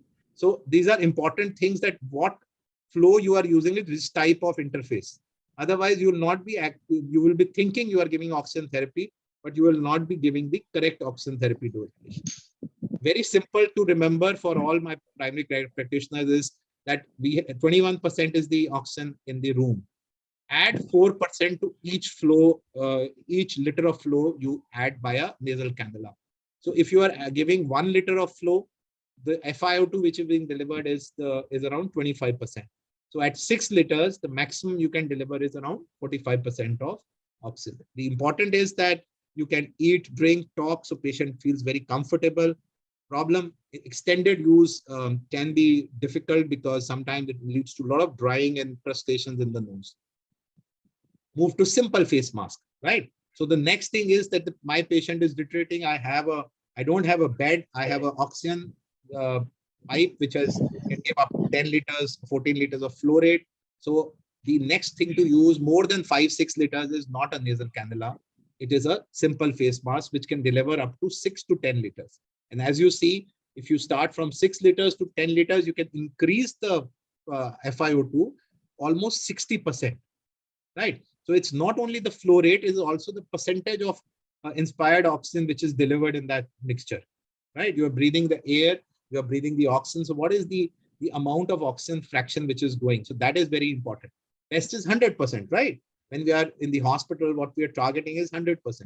So a lot of times we confuse that, we think that whatever is going is always 100%. It's not like that. So it can deliver up to 60%, and obviously since it's a face mask, it can create some problems. So the next is using a Venturi mask, which has small knobs or small sized ports, which if you see this, and I'll show you a bigger chart, you can actually control the flow rate and control the type of FiO2 with the particular mixing due to that small port. And you can actually deliver up to 60 liters at 12 to 15. How it differs is that you can achieve a particular FiO2 at a smaller or at a lesser flow rate. So preventing the wastage of oxygen, giving as much as it's required. So precise measurement of FiO2 delivered is the hallmark of using a Venturi mask. Surprisingly less used because of that different color forms which are there. This is something which can be easily incorporated in our primary care practice, if not only for our COVID, but also when we are trying to manage patients of COPD and different chronic respiratory diseases, interstitial lung disease at home. So this is something which we need to understand. Look at the flow rate, as low as 2 liters to as high as 15 liters. So I believe that is something which can be very, very useful. And finally, those big masks with a bag, which we see in sort of photographs and everywhere. So these are reservoir bags. These are called as non-rebreather masks. It is required when you want to achieve as high as 100%. So this is an oxygen mask. The whole of the oxygen actually goes and floats up this big bag. So what you actually, and you have these unidirectional expiration valves. So whatever the oxygen you breathe is actually not from the atmosphere, because these are the inspiration valve is only through here. If you can see my cursor. So everything which goes is from the oxygen reservoir bag. So this helps you actually get it up to 100%. So I think this is 4 different things which we need to know if we are trying to initiate a therapy as a practitioner at home. What you can't just tell them oxygen laga lo. You'll have to tell them if you are, because if they are using, say they have a concentrator which is 10 liters and they're putting it at 10 liters and using with a nasal prong, then we are not doing justice to the amount of flow which is being given. So I think that's what I wanted to bring home the point. Very nice. And so you have these things which are easily available online everywhere. So it's a very simple chart. So when should you use at home? Just think about a patient who is breathing at 30 breaths per minute and sucking in almost a tidal volume of 500 ml, right? So he's almost breathing 15 liters. So once, even if the flow rate of nasal cannula is 6 and whatever oxygen flow you give, obviously your own breathing is diluting that whole oxygen because of the high tachypnea which is occurring. So probably this is the point where you have to understand that if a patient who is requiring more than 6-7 liters of oxygen or more than 5 liters, I think needs to be in a care center, because this patient is deteriorating and things which you require above this will not be in your hand at home. You won't be able to do the next phase of work. See, from a simple nasal cannula to an oxygen mask, if your other things are getting better, patient is improving, I think it's still, and while you are waiting for a bed, but if you cannot be doing the further jack up of the oxygen therapy at home, so this is probably the time when you need to seriously get this patient into a hospital setting. So otherwise it will be very, very difficult, right? We'll not go into how flow meters and all those things are done, but and monitoring, because I think we all are very good at monitoring, and Dr. Prem was telling about pulse oximetry as one of the really good devices in looking at the deterioration. So I wanted to bring out 2 important points. I've had patients who have landed in hospitals who are feelingly better with oxygen of 80, 81 because of the technical error of the machine. And when they have come to the hospital, the oxygen has been absolutely normal. So those things we need to understand. There are physiological reasons. There could be environmental reasons. So these are things which we must remember, things like jaundice, anemia. If patient has dark skin, patient has peripheral vasoconstriction, you have a full blast air conditioning going on and you have cold, clammy extremities, your saturation may come down. And then we have had patients, because of the panic running around everywhere, because that one oximeter which they had was technically faulty, or there was a physiological issues. Any need for humidification? A lot of word on this. Mucor, black fungus. It's because of the humidified oxygen. Am I right? Everybody feeling that bottle had some problem. So see, oxygen therapy can always be delivered at various flow rates, which may or may not require humidification. And as a general principle, if you have patient doesn't have any dry air and you're using a low flow system, you can actually use it without humidification also. So the rationale is to probably use that the cold dry air actually leads to heat and fluid loss. Sometimes they lead to drying of mucous membranes and secretion and crustaceans. And in patients of asthma, these dry gases can actually lead to more bronchoconstriction. So this is where we use oxygen dehumidification. Indications obviously are where you have copious secretions. Sometimes you are requiring higher flow rates, and patients often, if they have anything like a trichos. Finally, once we have understood how to use it, we know that when to humidify it. So I think we are now masters of oxygen therapy in the basic form at home. We also need to understand that they can have complications. So oxidation or the infection because of contaminated equipment can cause infection. You can have what is called as absorption atelectasis. So you can have collapse of alveoli, which can actually lead to reduced oxygenation. Very high flow oxygen can definitely lead to oxygen toxicity, which could be as simple as mild tracheal bronchitis to even worse forms. Drying of mucosa, oxygen-induced apnea, word of caution, patient for COPD. We have always been taught their drive is hypoxic. I've had patients even this time who were COPDs, were given oxygen because their saturations were like 85, 86, and they landed up in the hospital, not mainly because of the COVID part, but because of type 2 respiratory failure. So this is something we need to understand, that for our patients of COPDs who are already compromised, the target oxygen levels may be 88 to 90, not like 95, 96. So you'll have to change that and take the history before you begin these things, right? So fine, this is about oxygen, which I want to show. There are machines, newer machines available. I'll just show you the pictures. You should be aware that there is something called as high flow nasal cannulas, which we use in the hospital. These can give you rates up to 60 liters and FiO2 is up to 100%. So it's through a machine where the oxygen actually is driven through. And obviously these are newer modalities of machines used in wards as well as ICUs.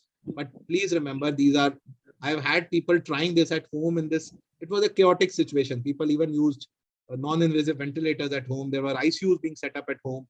But I think as things get better, I think it's just that you should remember not try this at home. CPAPs, BiPAPs, NIVs. We have used CPAPs and BiPAPs in our patients of sleep apneas and our patients of COPDs. NIV is just an extension of a non-invasive ventilation through a classical ventilator. So these are things which we use, and I think they really made a lot of difference in patients who were tachypneic and prevented a lot of intubations in these patients. The reason being that although we have had odd success stories of patients surviving on ventilator over 118 days, so these come and get published as case reports. But if you look at the meta-analysis, it is the jury is still out. We are not clear that how much ventilation, mechanical ventilation actually helps in COVID ICU. What is the correct time of ventilating these patients, early versus late? What are the overall statistics? But as of now, I think across all centers, the overall experience of ventilating these patients is not very, very great. And ECMO, finally, just coming to the last couple of slides, something I don't know, I haven't seen so many people running around for ECMO with hardly anyone actually being trained to use it.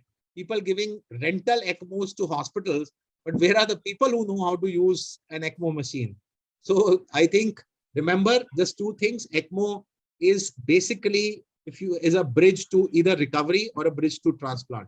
So I tell my patients who come for a sort of an opinion that we have been asked for an ECMO. So I said, if the patient has a wherewithal of getting a transplant done somewhere, or if the patient is probably you feel as a treating doctor that he's improving, it's just that we want to give him some more time. I think that's the only way where we are going to use it. Finally, as we move through this, a very, very simple modality which we probably should be inculcating in all our primary care practitioners is something called as awake proning. We ask the patient to lie on the belly. It has been shown to improve oxygenation in multiple observational studies. It may not successfully prevent all intubation, but it's a zero-cost tool. Who should do it? All patients with COVID-19 lung involvement should lie prone. I tell my patients from day one, the day they consult me, I say there is no harm in trying to lie down on the belly. There are two important. When they are at that time, they are not hypoxic, right? They are more comfortable. You can counsel them well. They get trained. So by the time, if you require genuinely proning, once they become moderate in the hospital, they're already trained in how to do this proning. So So which subtypes? Patients who are going less than 94, where I've done even in the home. Yeah, please. Pardon? No, I said, please wind up. Yeah, just last slide. Contraindications to awake proning if patient is uncooperative, hemodynamically unstable. These are very simple things. A pattern of 30 minutes to 2 hours. You can actually ask the patient to keep rotating from sides to belly, give support with the various pillows. So as we have seen that we have oxygenation as an issue, simple modalities of using inhaled steroid as nebulization, add on to proning and low flow oxygen in mild to early moderate patients who are improving, or as a bridge to getting a bed. I think those should be very clear indications where you are using. Please do not excessively use it in today's world where we have beds now available. If we have COVID patients as of now, I think it would be really bad if we are asking our patients to probably stretch the oxygenation at home and they land up in the hospital in a worse state. So thank you so much. And it's a World Environment Day, and I hope we can see the environment soon, go out and enjoy the environment without COVID. Thank you so much. Thank you, Bharat. Thank you so much. Well, as they say, a very old saying, knowledge is power. Our intention from the DMA has been that the real preparedness for third wave will be knowledge. So it is important to understand the modalities available. And the last part, to be prepared for the third wave. I don't hesitate to say, okay, I think Dr. Garg will be able to allay our fears. We have another pediatrician, Dr. Bhandari, with us, that ये जो बात pediatric group की बनाई जा रही है, how much of scientific evidence is there? Dr. Lahariya touched on it. But Dr. Garg, how much of belief do you have? First, your belief. And we'll talk to the other pediatricians in coming days, because suddenly dar nahi bathana sakte. So your take on this, please. Doctor, welcome, Doctor. Today has been a pleasant day so far as reporting is concerned. Delhi has reported only 414 cases in last 24 hours and 60 deaths, with positivity rate coming down to 0.53%. Wow. And in view of that, government has issued instructions for some relaxations in curfew. Salient features are that government offices, senior officers will be available all working days, and junior officers and staff will be coming on 50% attendance. Okay. Now, am I audible now, sir? Yes, now Yes, Pankaj Pankaj. will come, and mic goes over to Pankaj again. Pankaj, Yeah, please go ahead. thank you, Alok. Thank you. From one pediatrician to the other. Yes, Pankaj. Thank you so much, sir, for giving me this opportunity to express my viewpoint on this. So first of all, I will divide this into two things. One thing is that the aftermath of this COVID-2, which is in form of multi-system inflammatory syndrome of children, which we are going to face, the pediatricians are going to face more than anybody else.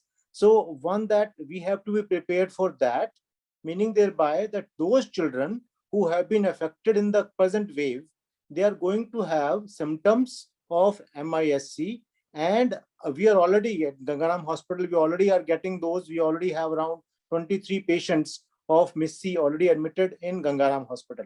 So not only us, all the physicians who are listening to me in this group should know that any child, and once I say child, it's usually saying that MISC is happening in less than 19 years of age.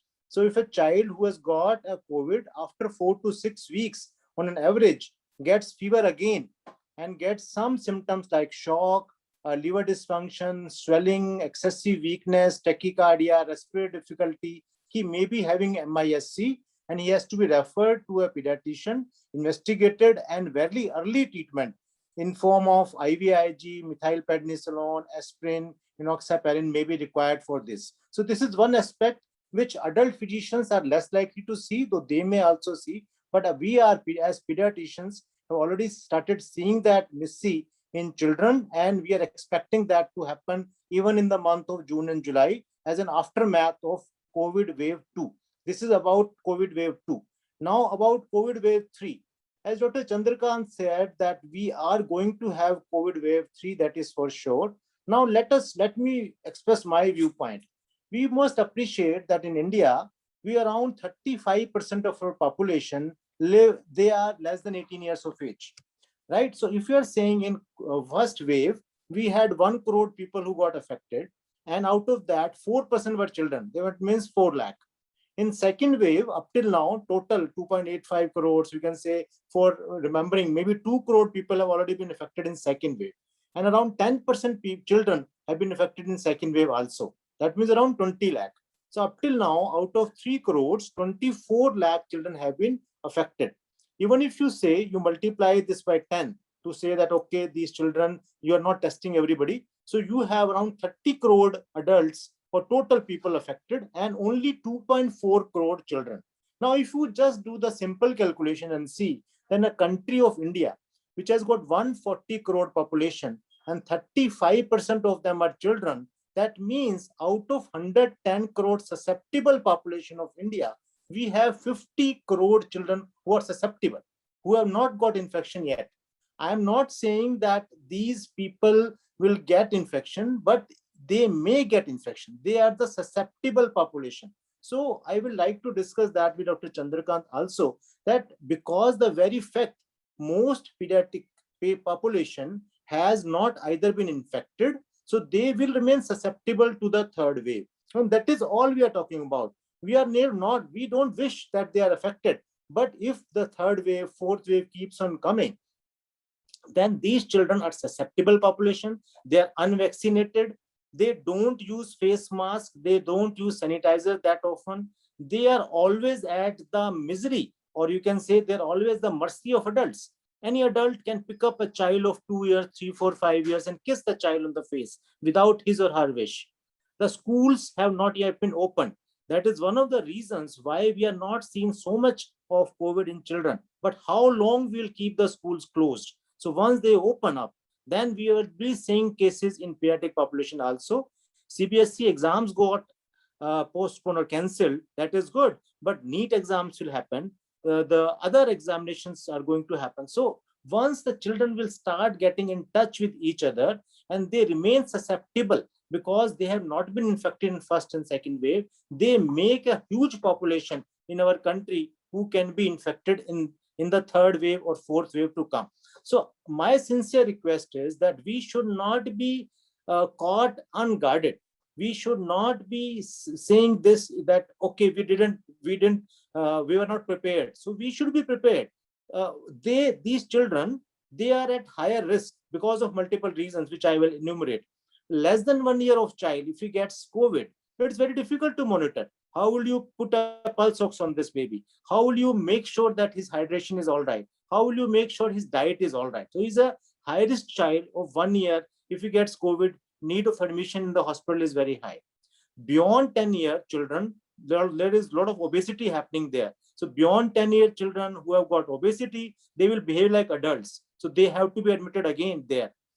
We don't have many PICU beds. If I'm talking of my hospital, Gangaram Hospital, we have more than 100 adult ICU beds, but we have only 12 pediatric ICU beds. So if these susceptible children gets infected in third wave or fourth wave, and we don't prepare ourselves, what will happen? We like to have more mortality. We also know it's easier for a pediatrician. Many of our pediatrician friends, they trained themselves to treat adult patients.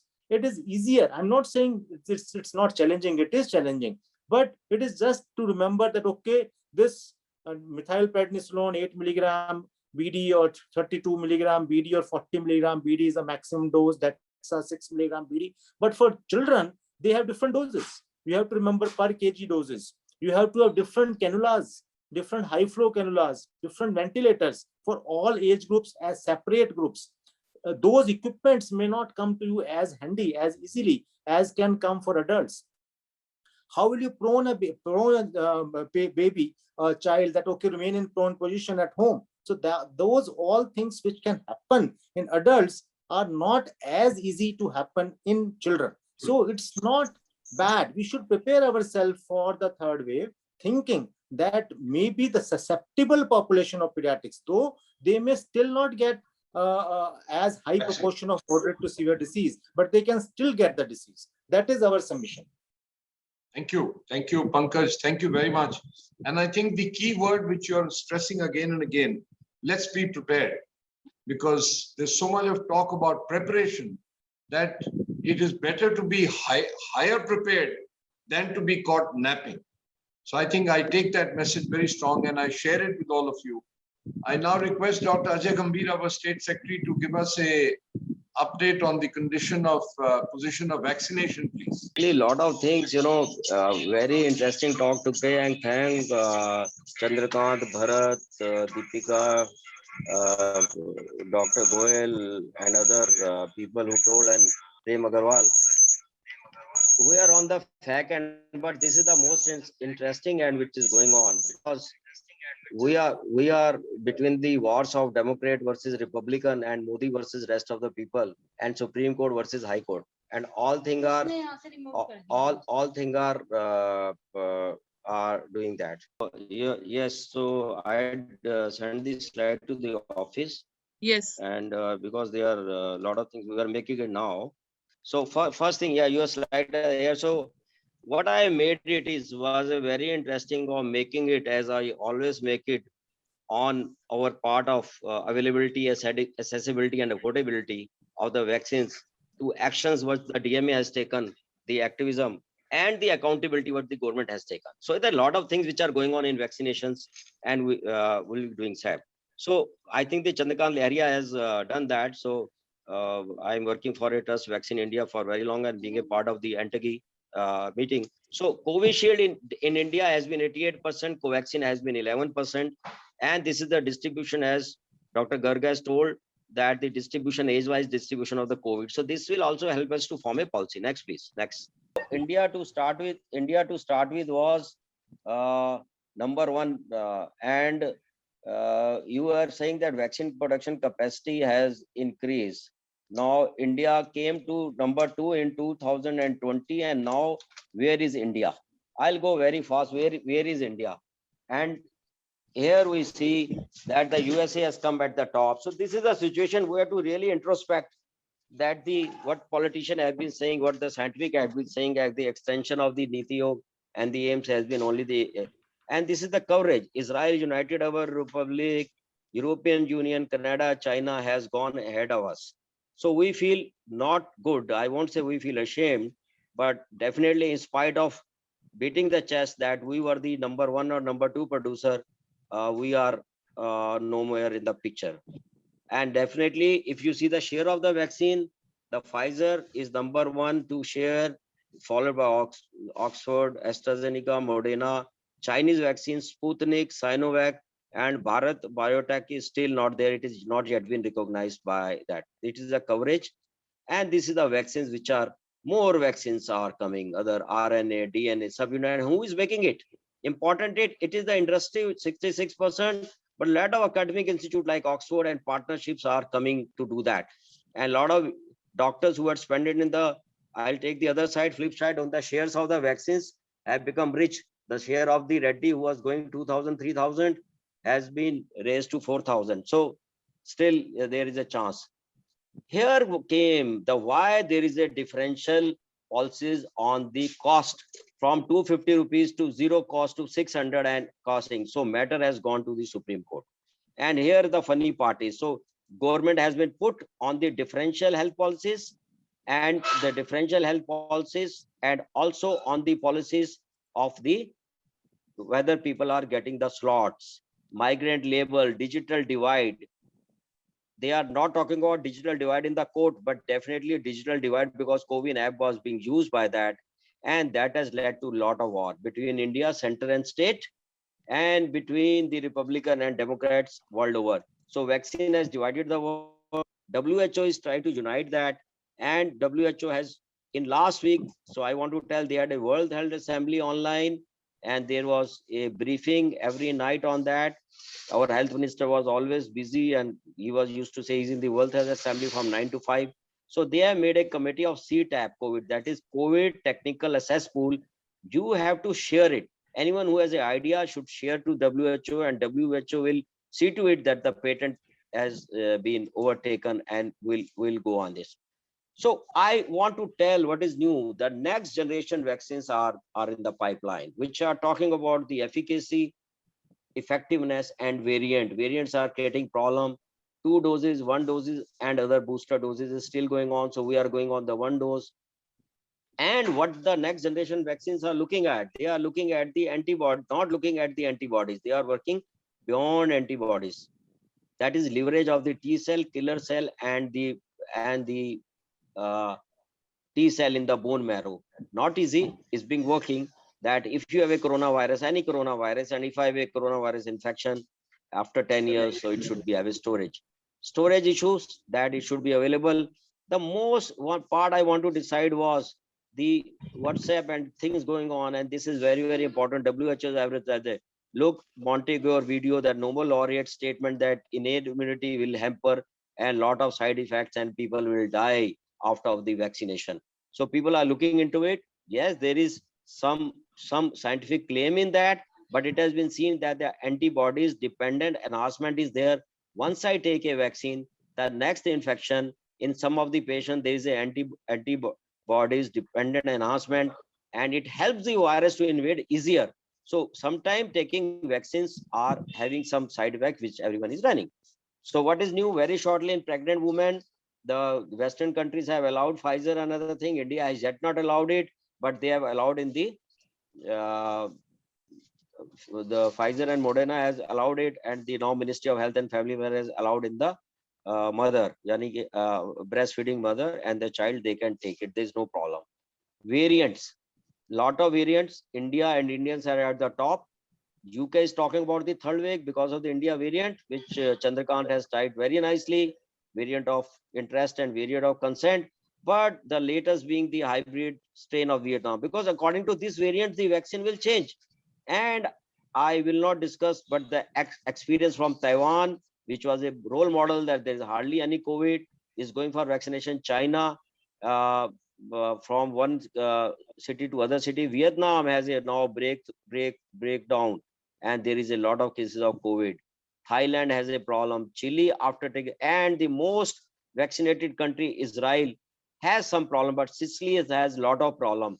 After getting vaccinated, they had the breakthrough, and a lot of people got a COVID. So vaccines are not the holy cow. So alone, if you go on the vaccine, they will not be dependent. New vaccines in India, a new vaccine, which is coming by biological immunes, which makes over tetanus toxoid, and which is a phase 3, which is in the protein vaccine with the ministry. Ministry has given advance contract. So first time ministry has shared the money, and 300 million doses are there. So I think in the coming time, we are going to be same. Breakthrough infection, DMA and DST, as Bobby has told, is we are going for a project for the healthcare workers. And these breakthrough infections, according to CDC, these are the exact picture in India. These pictures are not exactly known in percentage. The government of India has shared it now, but there are much more than that, and that is why we want that data should be completed in breakthrough infection. The new developments this week has been on the children. The Pfizer has started the trials from 6 months to 11 years. We are still struggling with 12 years to 18 years. Now government of India has allowed Bharat, they have allowed it. The other companies, Zydus Cadila and other things. So India is also not far behind. We are far behind from 3 to 6 months, but definitely it will delay the introduction of the Indian vaccine in children of approximately 1 year.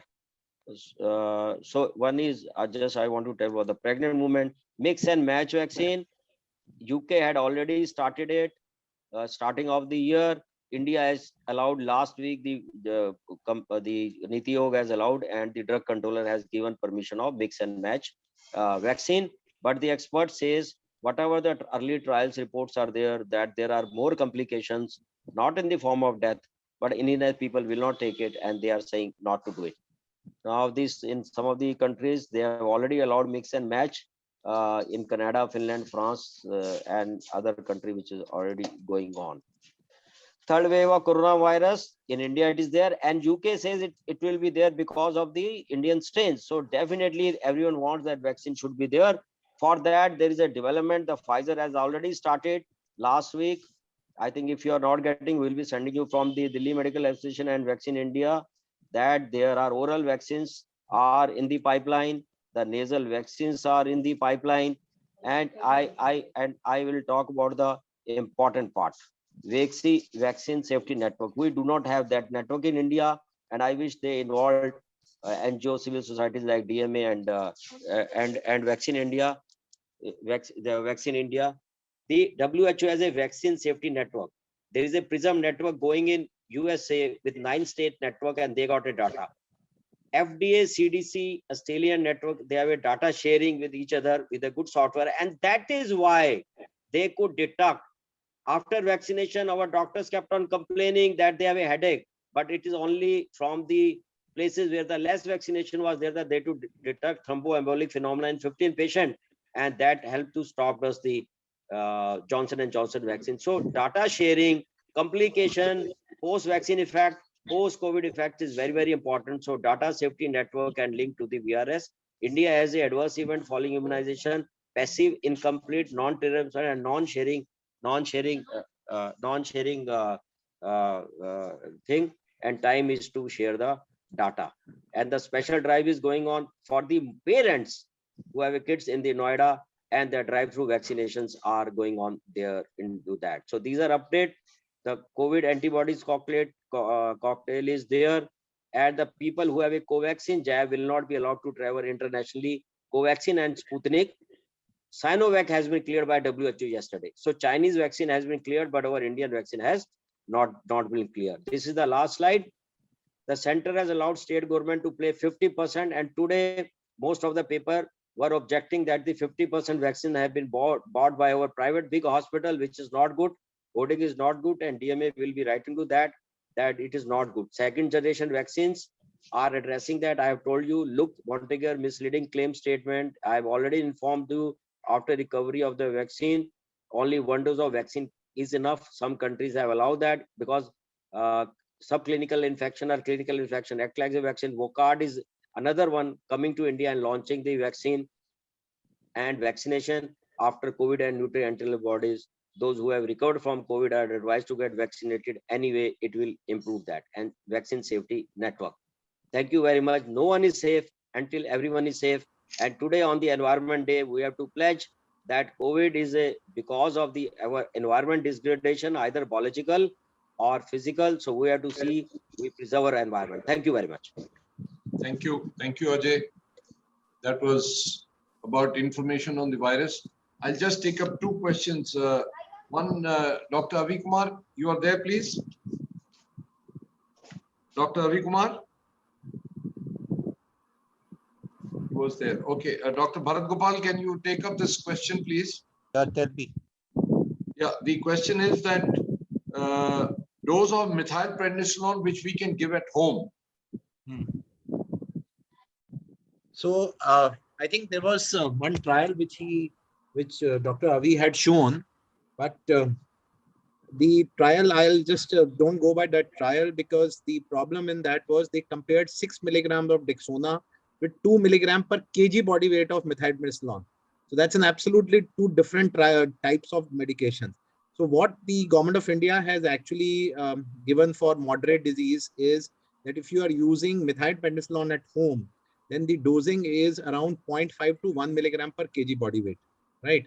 So that is or you can use 6 milligram per day of dexamethasone in the equivalent doses.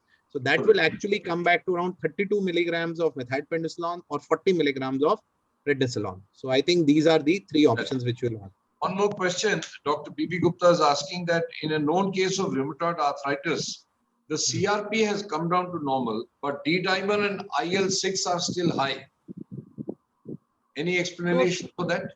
So the thing is that this is something called as I believe we are talking about a post-COVID phase, right? That's right. That's right. Yeah, so this is something which is very interesting, and more and more we look into it. This is something called as an immune rebound. So a lot of times when these patients who get COVID actually have a dysregulated immune system, and as they are getting better, there is something called as immune rebound. So if this also goes haywire, that is the reason for getting this multi-inflammatory systemic disease in children or in adults. But if we tend to see the change, the rise of the inflammatory markers in the phase of recovery, and unless it is associated with some drastic change in symptoms like desaturation or very high grade fever, we are just wait and watch, and we don't have to bother much about these things. Right. Thank you very much. I think before I invite Dr. Alok Bhandari from my side, I'd like to extend a very heartfelt thanks to the faculty to have stayed with us for so long and to have brought out the knowledge and experience of Dr. expertise like Dr. Lahariya and Dr. Bharat Gopal and Dr. Kumar and Dr. Prashant Saxena and Dr. Garg. It's really been a pleasure to have you over as faculty. And I must personally also thank Deepika, Dr. Tyagi from Jagsonpal for having really cooperated with us, and we just use them as our extended office. I think Dr. Gambhir and Dr. Bhandari know. They are helping us as though we are having an extended office into Jagsonpal. Thank you so much, Deepika. And next week, Deepika, can you show this slide for next week? Our next week update is on the ladies' health. We already have confirmation from Dr. Sharda Jain, then Dr. Surbhi Singh. So the topics are going to be on an overview by Professor Mittal, Sunita Mittal, then COVID and pregnancy, Dr. Meenakshi Ahuja, anarchy by Surbhi Singh, and menopause challenges by Dr. Sharda Jain. And we'll have our cancer in women by Dr. Nandia. And of course, the weekly update by Dr. Ladies' Heart, a very important chapter by Dr. Mohit Gupta, who's the consultant at GB Pant Hospital. And the weekly update by Dr. Gambhir, and the closer by Dr. Bhandari. So with these few words, I thank you all for joining us and invite Dr. Alok Bhandari, the Finance Secretary, to give the formal vote of thanks. Well, good afternoon, friends. As you know, this COVID has been a disease. Till 1 year ago, nobody was aware of what we are up to and where we are going to land. And this, although our country did pretty well in the first round, but this second wave was very devastating. But everything has got its own ending, and so we are hopefully through the second wave. And at a very timely juncture, we have raised this panel discussion which we had today with our distinguished panelists regarding our preparations for the third wave. Dr. Lahariya took us very nicely through the epidemiology, and Dr. Prem Aggarwal really summed up the lab investigation part, what is relevant in today's scenario. The role of anticoagulants was very well explained by Dr. Prashant Saxena, and steroids, Dr. Kumar really put it very threadbare. The oxygen, the myths, the requirements, I think Dr. Bharat Gopal really mastered it very well and presented it very nicely for the benefit of our members who were present in large numbers. Even when there has been too much of COVID talks, still we had more than 200 people at a time who have logged in today to this webinar, and that shows the success and strength of DMA academic activities. And I have messages that when is the next panel discussion on COVID already. And Dr. Pankaj Garg, who really explained very nicely regarding the threats and the precautions to be taken for children involvement in the COVID. And Dr. Gambhir, as usual, was really nicely presenting his update on the vaccination profile. So overall, it has been a very satisfying afternoon. I'm sure everybody will agree with me, all those people who are sitting across Delhi, different nooks and corners, that this was an afternoon well spent, and every time it was really worth it. And I thank Jagsonpal for being a part of our family, DMA family, and really it's been a nice thing, very good support, and it has been we'll carry it forward, and definitely it will help our members in a big way. Thank you all. Thank you for sparing your time. Thank you. Thank you. Jagsonpal brings to you Doxypal DRL Doxycycline 100 mg capsules, the drug approved by government for treating COVID-19 patients. In the fight against coronavirus, LycoRed softgels provide the required defense to boost the immunity. EQRS A trusted tranquilizer, anticholinergic combination that calms the brain and soothes the gut. Also during the COVID times, treat anxiety with equilibrium. My teammates, Dr. Deepika Chabra and Mr. Amit Saxena, join me, Dr. Vipin, to thank the respected faculty and all attendees present with us today. Thank you for joining in. We hope to see you again tomorrow at 4 p.m. for Fertility Conclave by RCOG North Zone. Please note down the Zoom ID to join in. Stay safe. Thank you.